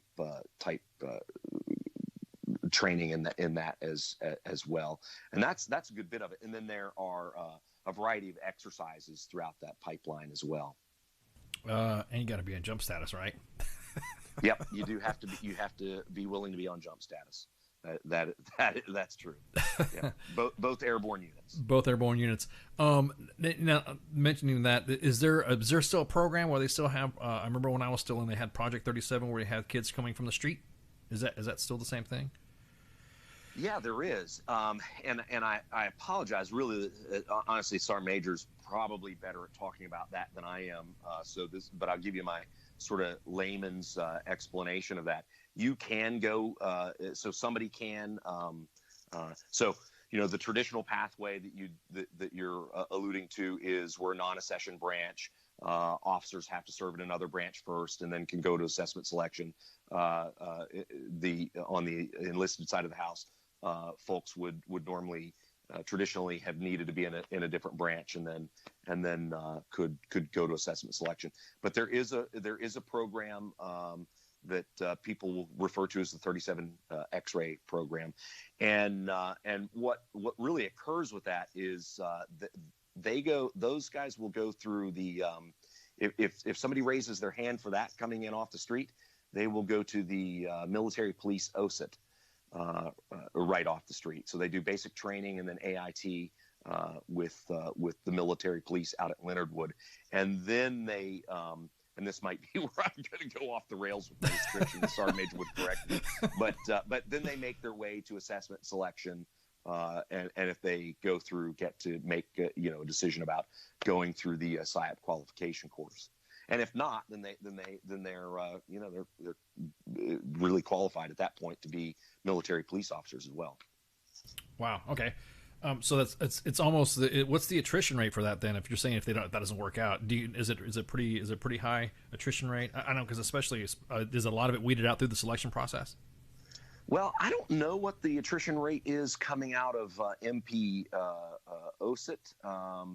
Jeremy, do you know the attrition rate at assessment selection currently? I mean, overall, not just the what I've X-ray program. Pretty well on par with the other assessment and selections, where you're looking at like probably 50 to 60% at most are going to get through the selection process and be selected for training. Yeah. Early on, when we first started the assessments, there's a lot of folks out there who can correct us, who might know. Yeah, absolutely. Hopefully, somebody will text that in or chat it in, because I'm sure our numbers are off. When we first began the assessment selection, it was not just the percentages. I think a lot of people showed up not really expecting it to be as tough as it is, and I'm I'm certainly not trying to scare people away. Right. But I mean, we would have people who would show up not able to pass the APFT, and be sent away right away. So clearly, when we first rolled that out, it wasn't something that everyone was taking as seriously as they needed to, and those rates have certainly gone up as the word has gotten out. Hey, this is really a tough 10 days. Yeah, and awareness matters, right? Because we're the smallest branch in the Army by far, and so how do you make sure that that you're not an engineer finding out from a random major that you met on post that there's an opportunity. And so we're challenged with that, with just making sure we're getting the word out and things. And Special Operations Recruiting Battalion does a lot in this space, but both the two active duty groups here also lend a hand to them to help get the word out. And so we're pretty active in social media and other places to try to do that. We've got major events coming up here at the end of this month, as a matter of fact, where there's a PSYOP day on the 24th. But that whole week, both groups are going to have people out at various installations to be able to support recruiting. There's like 14 different installations that we're going to have people at, and they'll be able to answer anybody's questions and kind of point them in the right direction. Yeah, that's a good point. It is how much support do you get from USAREC on this? We're going to have the USAREC Sergeant Major coming on in a week or so. He's going to shoot the breeze with us too. But I'm just kind of. Is he listening now? They've been listening to our shows just to make sure that we're Yeah. But I'm just kind of curious. Is the support that you're getting from USAREC? Are you able to just dip down and look at? I mean, because everyone has the rumor, really PSYOP, all they can do is they can just pick people out. Do you guys have that latitude with USAREC? Do they give you the opportunity with SORB to pick candidates that way? You mean just to look out into the Army and decide that somebody should be a PSYOP? Right. Throw a bag over their head, throw them in a van, and bring them to PSYOP. Why are you busting out the secrets, Jason? But yeah, sort of kind of like that. I know exactly. I'm revealing Jeremy's techniques. No, I think USAREC gives us a lot of support. Interestingly, the CG and Sergeant Major are actually visiting us tomorrow, and certainly it'll come up what we would need in terms of additional support. Jeremy really hit it with this combination of the Special Operations Recruiting Battalion, what USAREC's doing, and then the operational force layering in and helping out with that. Now that's a heavy lift, as you can imagine. We actually have other, we're actually running missions, but we're trying to help out where we can because it's really that important.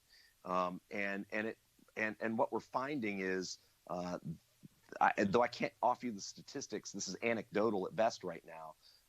But we've really had an impact as we've been doing that for 12 plus months, where we're having folks from the operational force help out the recruiters. Jeremy was talking about here toward the end of this month, sending pairs of 2 soldiers out to the recruiting sites, and we're sending them out to locations where there is not a PSYOP recruiter.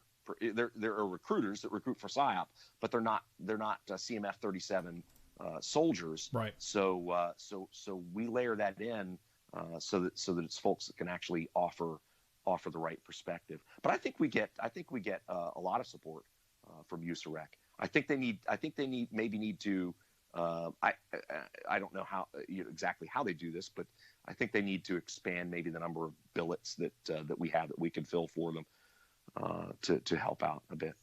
Yeah, that's a good question too. Is that the outreach teams? I know this is new. There's outreach teams. You guys are just both starting up, and are you guys using the outreach teams as well? Are you sending them out? Because I know I first met the guys, the outreach team, a couple of years back, and it was for AUSA, and it was just awesome to see that. Just whoa, we're going out of our way, almost like we're doing mod demos. Out of off post. Or is that going to continue? Yeah, it is. So we set up those outreach teams. I'll tell you, in 4th group, we're using our outreach team. I'll tell people, hey, outreach is in reach, because I want them to 2 things about the outreach. 3 things. 1, it's out of hide.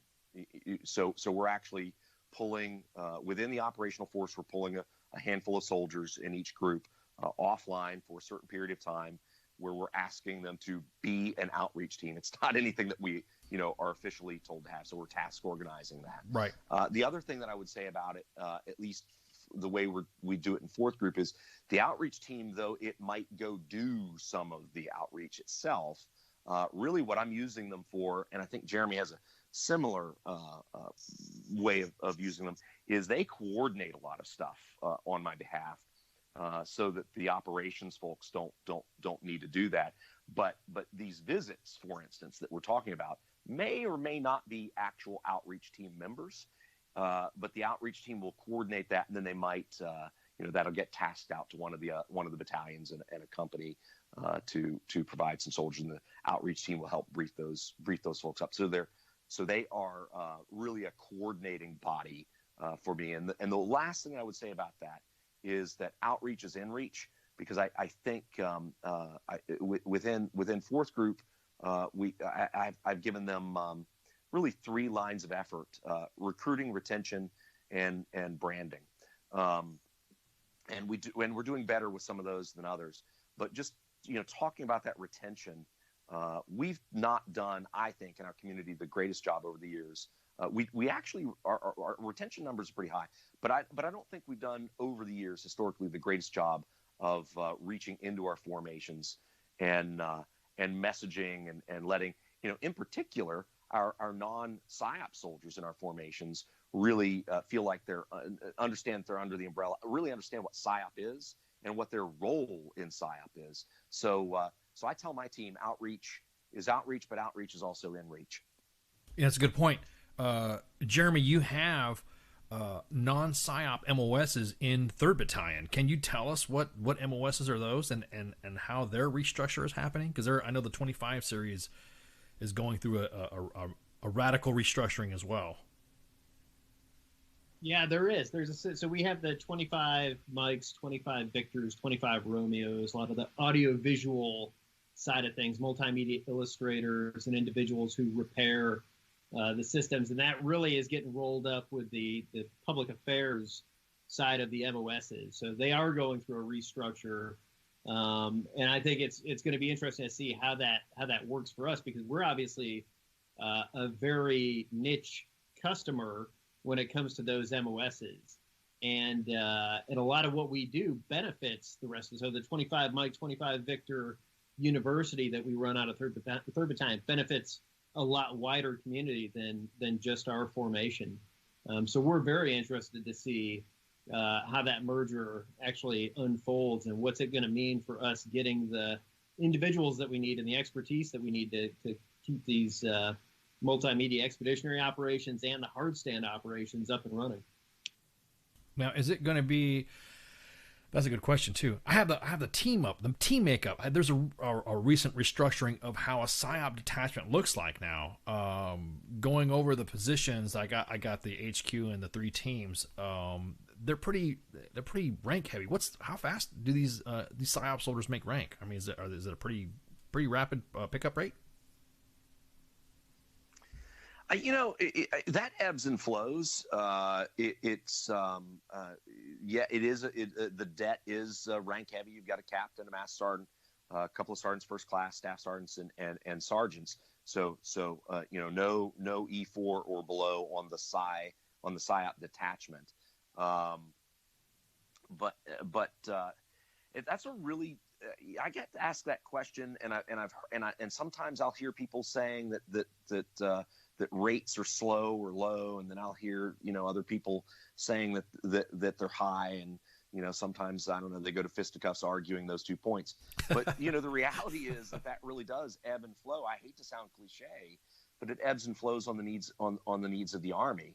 Now that's tough to say to somebody who is happening to want to be promoted at a time when the rates have slowed down, but they they ultimately do slow down from time to time when our fill rates are higher. And I don't mean to throw a lot of technical jargon out there, but when the fill rates are pretty high, promotion rates slow. Not really any different than the Army writ large. Jeremy, from your experience, what have you seen? Have you seen the?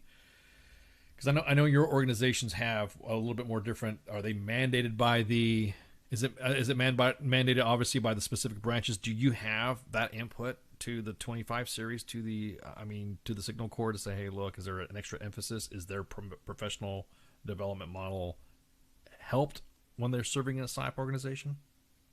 I think our job is to make sure that they are helped in that process, right? Where we have first sergeant positions in 3rd Battalion, where we have that kind of growth there available, and making sure that we're shepherding them along through their professional development timeline accordingly. So I know there's been a lot of back and forth in 3rd Battalion over the years, over leadership positions and things like that. We used to have, on the officer side, it used to be Signal Corps officers in command of the companies, and we, over time changed those to 37 positions. But it does not hinder individuals, and ultimately they should be helped by being on the soft side, and that's what we try to do. They can get an additional skill identifier, for soft support and things like that. And we're very interested in making sure that their time that they spend here is time that really helps them in their careers and helps them to grow. And so we're open to getting as many additional opportunities for them as possible in their time that they're here, because they may only have one stint in special operations. Some may stick around for a little bit, right? But oftentimes that's not part of their career path to be able to homestead in that way. Gotcha. Speaking of which, on the career path, have you guys sent some people out to the universities to kind of pick the brains at the ROTC kids? Yeah, we've had some outreach efforts lately. If what you're talking about is just kind of dialoguing with different classrooms of ROTC, I probably lost track, but I'm going to say maybe in the last 12 months, probably 8 or 9 different ROTC units that we've had various officers go talk to. We've also had some of our West Point grads go back and talk at West Point. Been a lot of that, by the way, has gained a lot of interest. It's something I think we should do. We need to sustain that, do it, and possibly even increase those efforts. Now, those, as you would imagine, those cadets that we pique their curiosity about PSYOP. The flash to bang on seeing them arrive in the PSYOP force is years down the road, but I think that is well worth our efforts, and is going to pay dividends here in 3, 4, 5 years. I was about to say the you're probably looking at them being in school for a little bit. Then they're going to be their basic branch, and then they're going to be tainted by their, I don't want to say tainted by their basic branch, but but they're gonna have a different outlook of being in their MOS. I know. Go ahead. The funny thing about that question to me is and Jeremy talked about how important it is that we get involved and do some of our own recruiting, or at least augment it. You might be surprised, or maybe not, how many of those cadets are familiar with really all of the accessions branches, and maybe they've probably heard of SF too. Its brand kind of runs itself, but you might be surprised how many of them had no idea that we existed. And that sounds weird to somebody like yourself who spent a career in this, and maybe probably would have sounded weird to me as well 6-7 months ago. Right. But not anymore, man. I mean, right. It's we got to get that word out in those schools so that they're thinking about that, because they really, when they come on active duty, they have a very, very short timeline on the officer side of things to decide that they want to do this and then apply. That right there. What's the? I mean, if you want to get, I mean, now we're going to get into the theory of it, and I don't want to become Socrates or something like that. But is there something that a soldier in the Army that wants to join psychological operations, is there something that they need to have a gift of, or they need to have a specific passion or interest? What do you guys on both sides recommend on that? They can't like boats. We gain a lot of our force. You're gonna rip them all then, aren't you? I had never. I don't know that I'd heard that full story before, and I'm really glad now that I have. Told again now. I think they. Wow, there's a lot. For one, let me start with this. From my perspective, folks will ask, "Hey, what branch, or what branches are the best feeders to into PSYOP?" And the fact of the matter is, in my mind, we've got great PSYOPers that come from all branches. So there's no, hey, this was my original branch or this was my original MOS. I probably won't be good at this. Should I even come? Yeah, you should, because we've got all of them, and they're all great. I think curiosity, that might sound a bit fluffy or odd, but I think curiosity.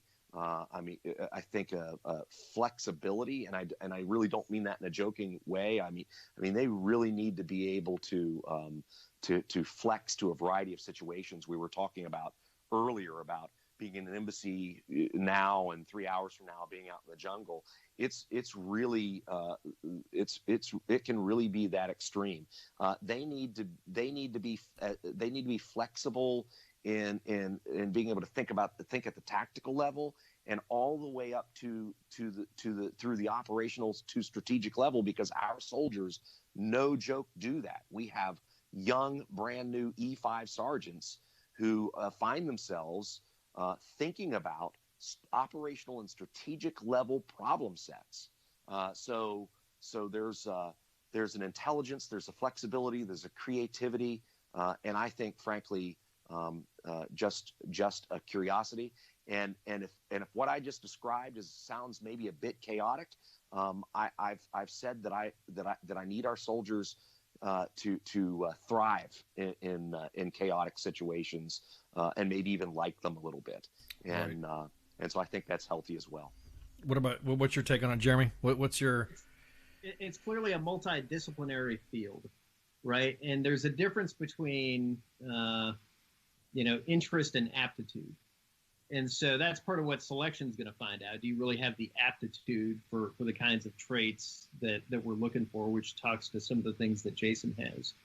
We have people who have all different kinds of backgrounds. So my interest, again, was that cross-cultural communication, learning the language, working with indigenous partners. But that's not all we do, right? Then you have that technical side of things where you're specifically looking at that targeting psychological vulnerabilities. You're looking at the technical means, right? There's all those different aspects that people might have as their sort of singular background. But then there's that aptitude for the rest of what we're talking about with influence, the subtlety of influence, which almost is akin to diplomacy in a lot of ways. And those are some of the things that we're looking for in the way that people are being assessed. That was one thing that got interested in me, is because I was a scratch filmmaker and I like making a little bit of film, storytelling, that type of stuff. And I was in aviation, and I'll be honest with you, it was just wasn't doing it for me. And on the technical side of the house, obviously, like I said earlier, all this right here that we're doing right now is there's some technique to it from what we do in the regiment. How are you guys operating in that? And we can get some little bit. I don't want to say too much detail, but the social media space. Is it hard for right now the regiment to go to navigate through it with authorities, or is that too much of a technical question to answer? No, I think we've done pretty well in that space over the last 11 years, and so we've worked through a lot of things in terms of authorities issues where attribution and other things were getting us into trouble with Congress.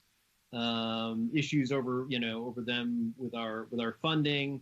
We kind of took that in a better direction from about the 2014 timeframe on. Great relationship with folks on the Hill. We've seen increased budgets.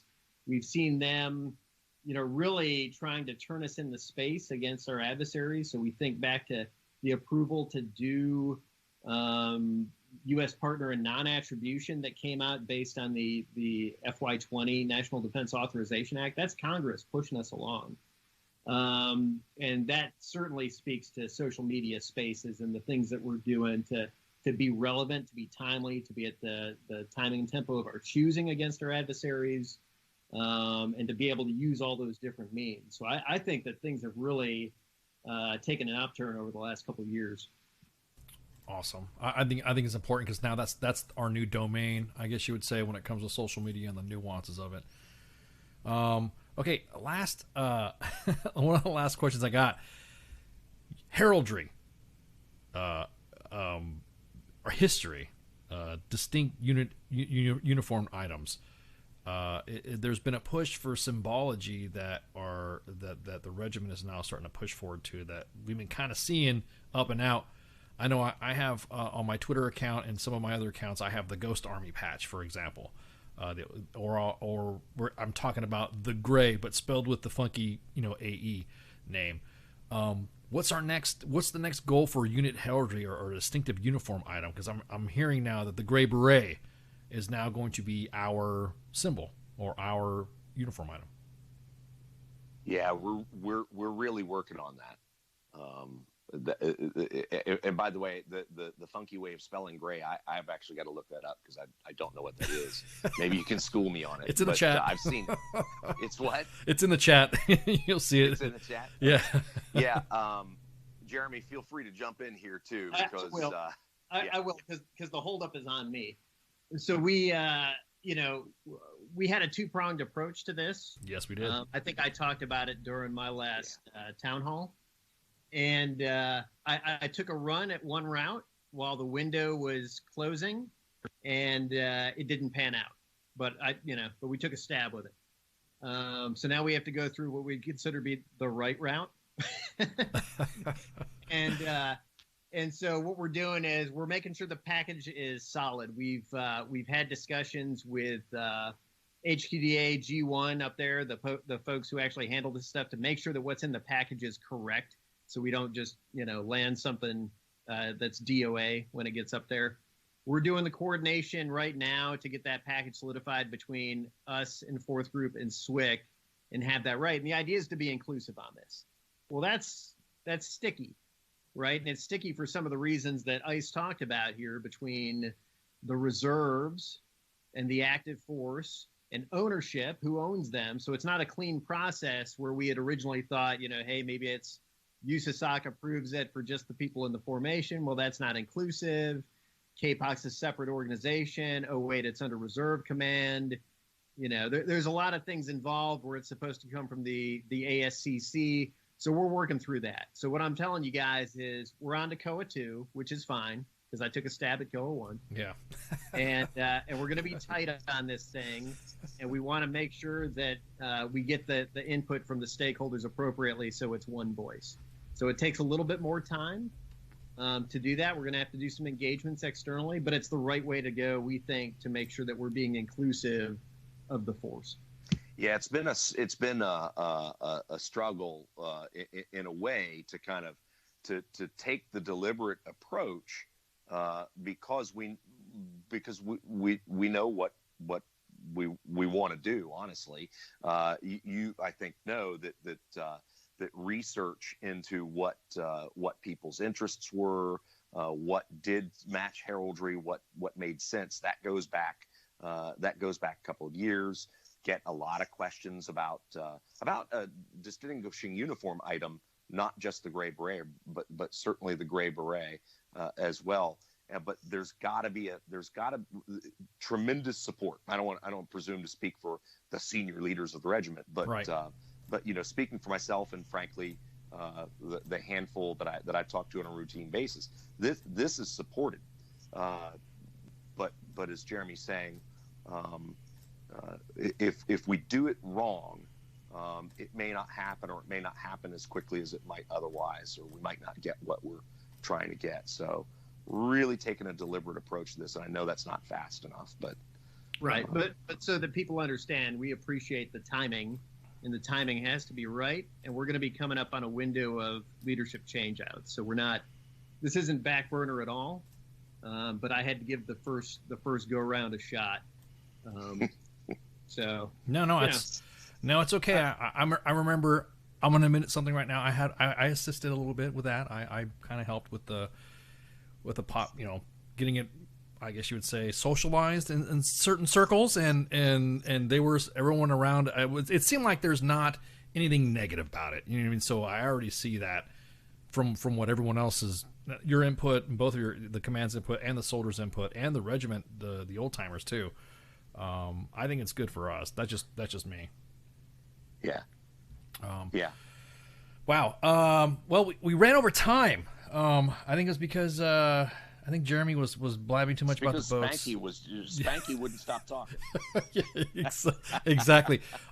Gentlemen, thank you guys so much for hanging out. And like I said, I know, and like Spanky said, I've been fangirling for you guys to show up and you to hang out with us. And to us, I think it's important also for all the soldiers to hear what exactly PSYOP is all about, and what does PSYOP do.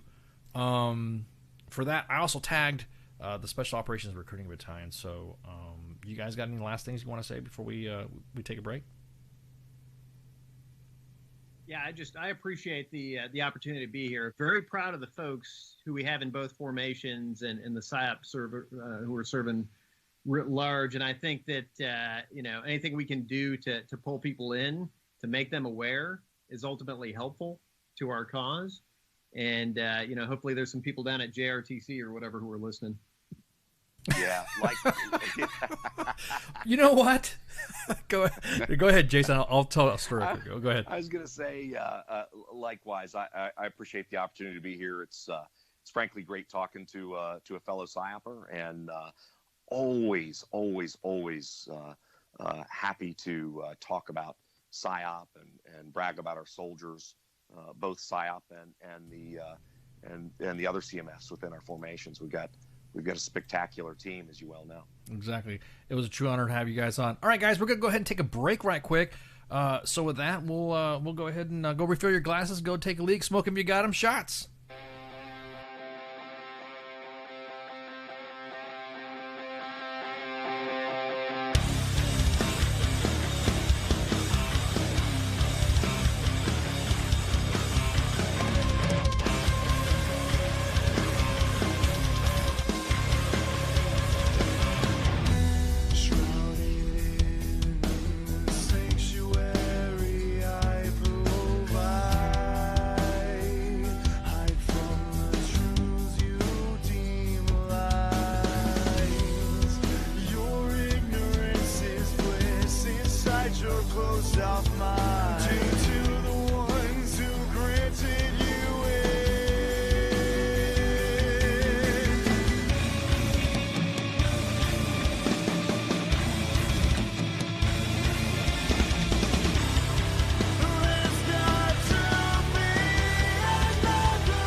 Keep on drinking till I comatose, or I pass out on the floor.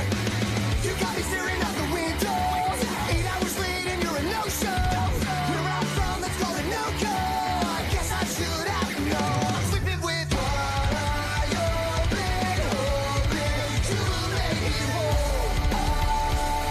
You're always on my mind, but right here, right now, I'm better without you. I've done this for some time, but right now I know that I'm better on my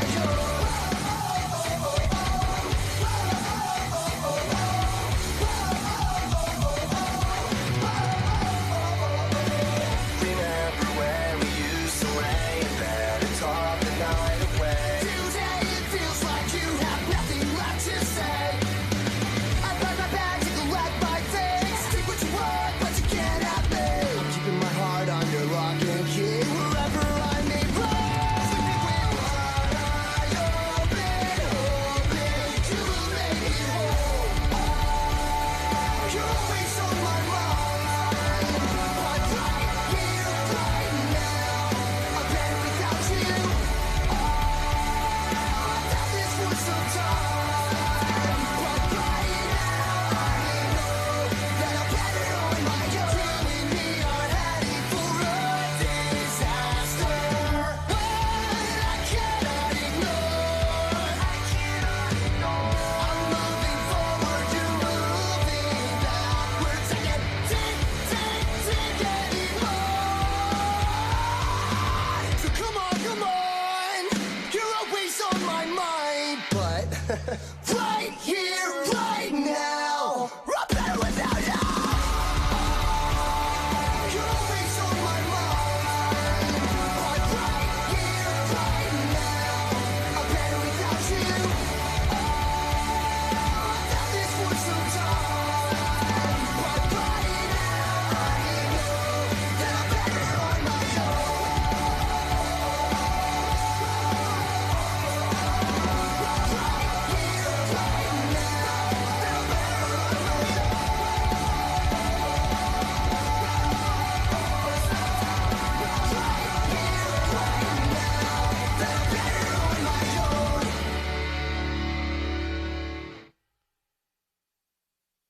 Everything stated on WTF Nation Radio is to be considered the opinion of the person that stated it, and not an official representation of WTF Nation Radio or U.S. Army WTF Moments. Price does not include tax, title, or license. Some assembly required. Each item sold separately. Batteries not included. Objects in mirror are closer than they appear. If conditions persist, contact a physician. Individual results may vary. Keep out of the reach of children. Avoid prolonged exposure to direct sunlight. Keep in a cool, dark place. And Please enjoy the show. Shots. And we're back. Man, last portion of Sergeant's time.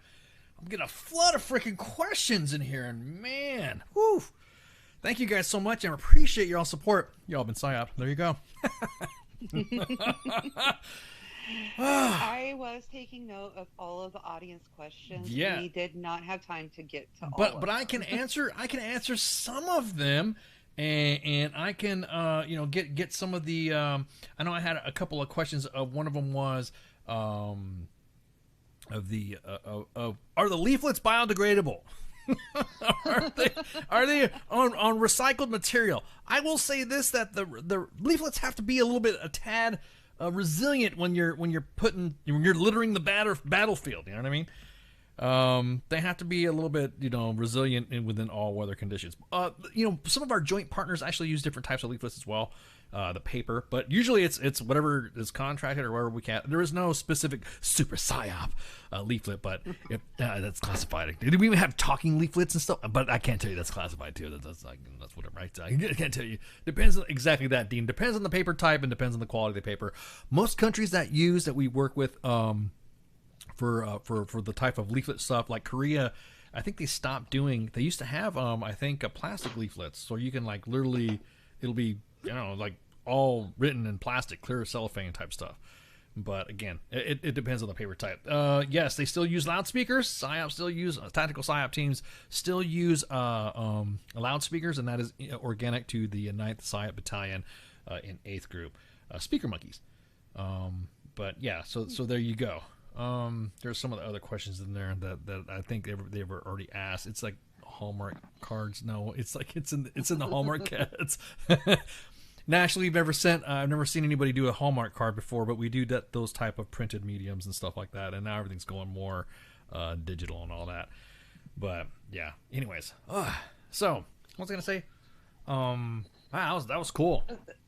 Definitely, that was a great interview. It's sometimes it gets hard when you have two guests, but this just flowed perfectly. It did, and I hope everybody learned something, because I learned something. Right. Well, I mean, it kind of gives, you know how they were able to discuss it. We still don't. You just got to go to assessment and selection and find out. You know what I mean? You just don't know. It's one of those MOSs that you really, like I said, there are different MOSs that have that feel for it. Again, I've always thought the storytelling, making people, really effective with music and really affect somebody with emotions and film. That's my type of thing. That's my type of storytelling and all that. Using storyboards and memes like comics and stuff like that. I love. I can do some good meme stories. I've been known to meme a few people or two, or 2 million. So. Yes. Meme warfare. I've learned lots about that. That's right. Exactly that. Meme warfare is irregular warfare when you're talking to. Hang on. Let me turn into my alter ego, Meme Sue. On Twitter, I was memeing some people. I was throwing some Meme Sue quotes out, and someone's like, those are all you did was just get meme. All you got was some Sun Tzu's stuff and put memes in it. Yeah, that's the joke. That's the meme. That literally is the joke. That literally is a joke. Exactly. But yeah, no, it's great. Kind of curious to see what's kind of happened next, because like I said, in 2 years they have already revamped. And have you guys been seeing all the sliding documents and stuff like that of all the, I guess you would say, propaganda or recruiting items? I should say not propaganda, because, whatever. They're offering up to $72,000 in bonuses and stuff like that just to go into the PSYOP regiment at different ranks. Do you know how many GameStop stonks you can buy? You could buy some serious GameStop stonks with that. Or some Dogecoin. Dogecoin. Exactly. Do you know how many Dodge? Today. You know how many Dodge Chargers you could buy with that? Anyways, man. So the next thing we got going on right now, I guess we could do we can hang out with some of our we got housekeeping, right? We got some housekeeping. We got a lot of housekeeping. Gosh, we got a lot of work to do. With housekeeping. We've been busy. We have been. Making people come to our show and visit with us. Right, exactly. So if you guys already know, we have more guests coming, and of course, I know this was one of the big guests that we have. Colonel Jeremy Mushtare of the 8th PSYOP Group, and then Colonel Jason Smith from the 4th PSYOP Group to discuss their organizations and what they do in support of our messaging efforts and influencing campaigns supporting 1st Special Forces Command. Friday, tomorrow, we're going to have, we're having more veteran trash talk people coming on. Yes. We're going to have Leah Day coming on here. She's going to be on with Friday Night Freedom to shoot the shit about the new podcast that premieres on the 7th. And her focus is with the podcast is to help female service veteran members and veterans overcome their traumatic experiences.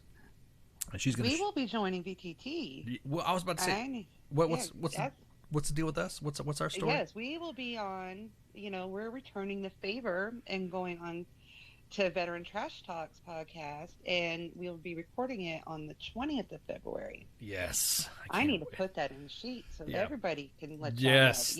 Joint. They are inviting us. Yeah, exactly. Everybody wants me to sing. They're waiting for that TikTok for me to do. I have to adjust my mics and stuff like that.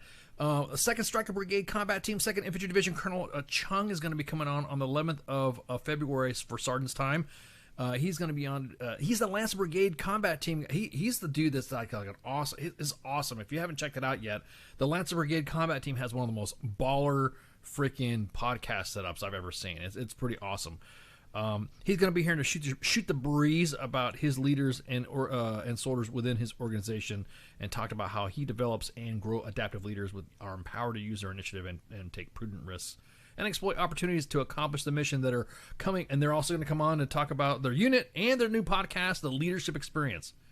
That's going to be awesome, man. Yeah. That's going to be awesome. And then looking forward to that. Yeah, and we're gonna have Brett. We're gonna have Brett and Jason come back from War Horses for Veterans. What? Yes, they're gonna come on. Oh, dude, is this a new one? Is this new?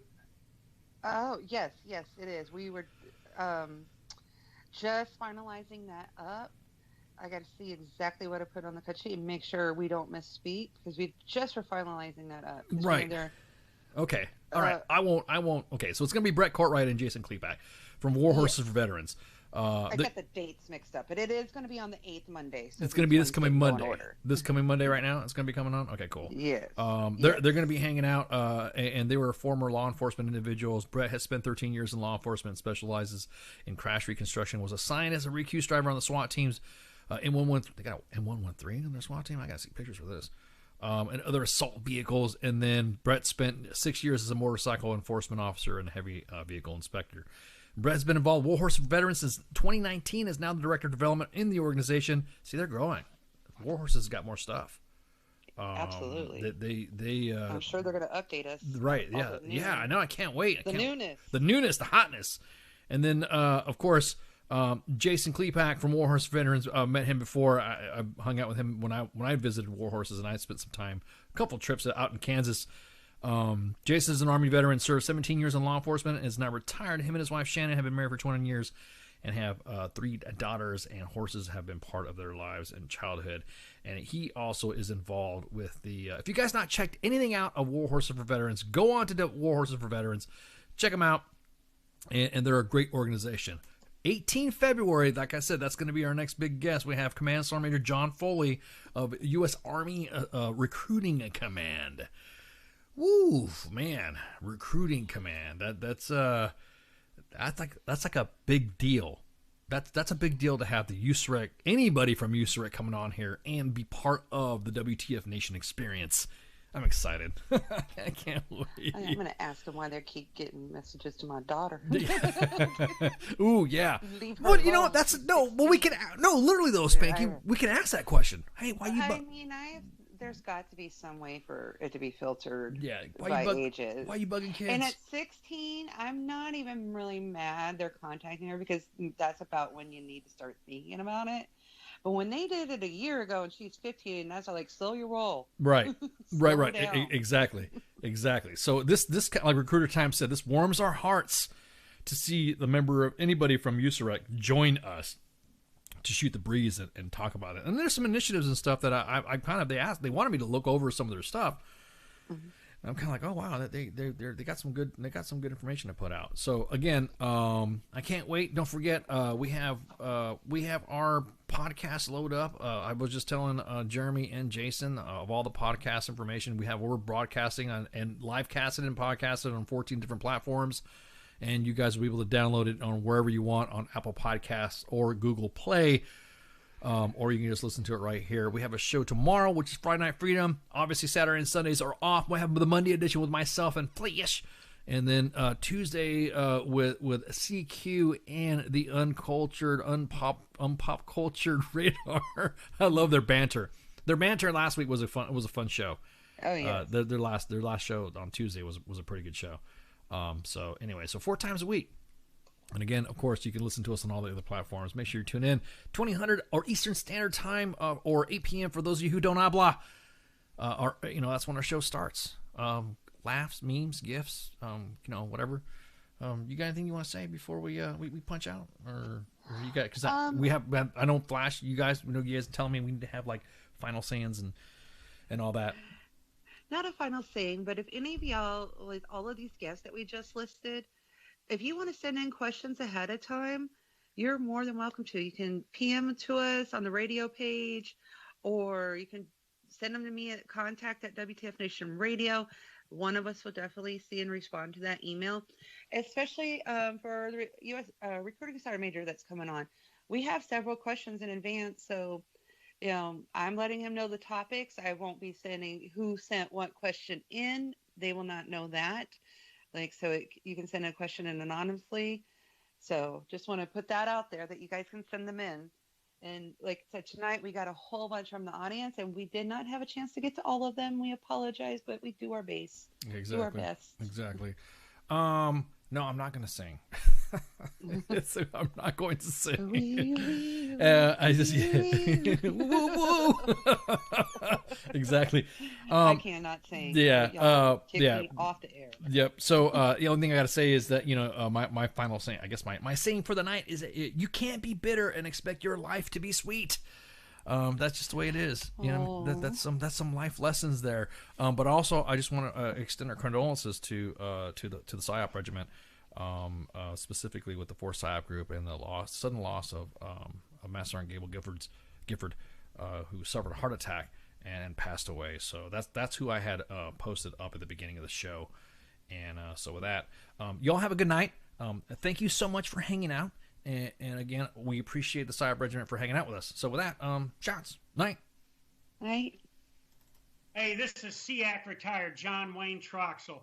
You're listening to WTF Nation Radio, the station of choice for all of the badass MFers on the planet. The voice of U.S. Army, WTF Moments. This is WTF Nation Radio.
Intergalactic horse, and we'll ride into the sun, yes, into the sun, where we'll take the day by planting a flag right there at its source.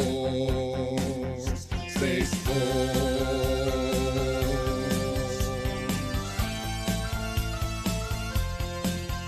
Now they say that they've discovered life up there on Mars, so let's blow it all to hell and then claim it for ours. We'll paint the moon red, white, and blue for no other reason than we wanted to. Oh, Jupiter, imagine what you could become. A stupid, pointless planet turned into a giant gun. And Russia, so sorry, have to burst your bubble. Be a good sport now, sit back, relax, and watch us through the Hubble as we celebrate the greatness of the United Planets of America. Space Force, Space Force. We'll saddle up our intergalactic horse and we'll ride into the sun, yes, into the sun, where we'll take the day by planting a flag right there at its source. Space Force.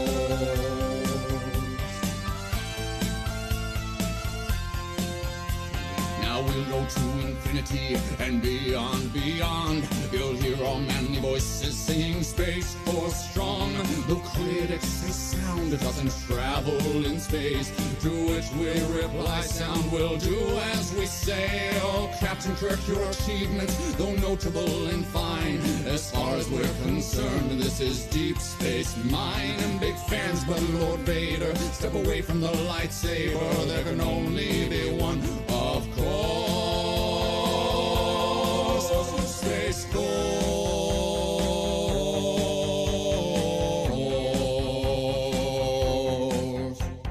Ra-da-da-da-da-da, ra-da-da,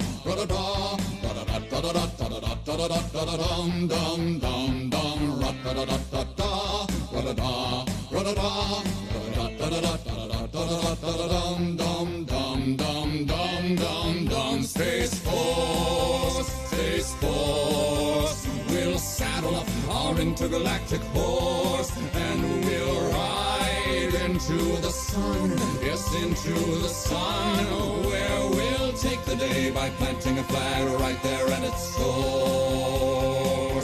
Space Force.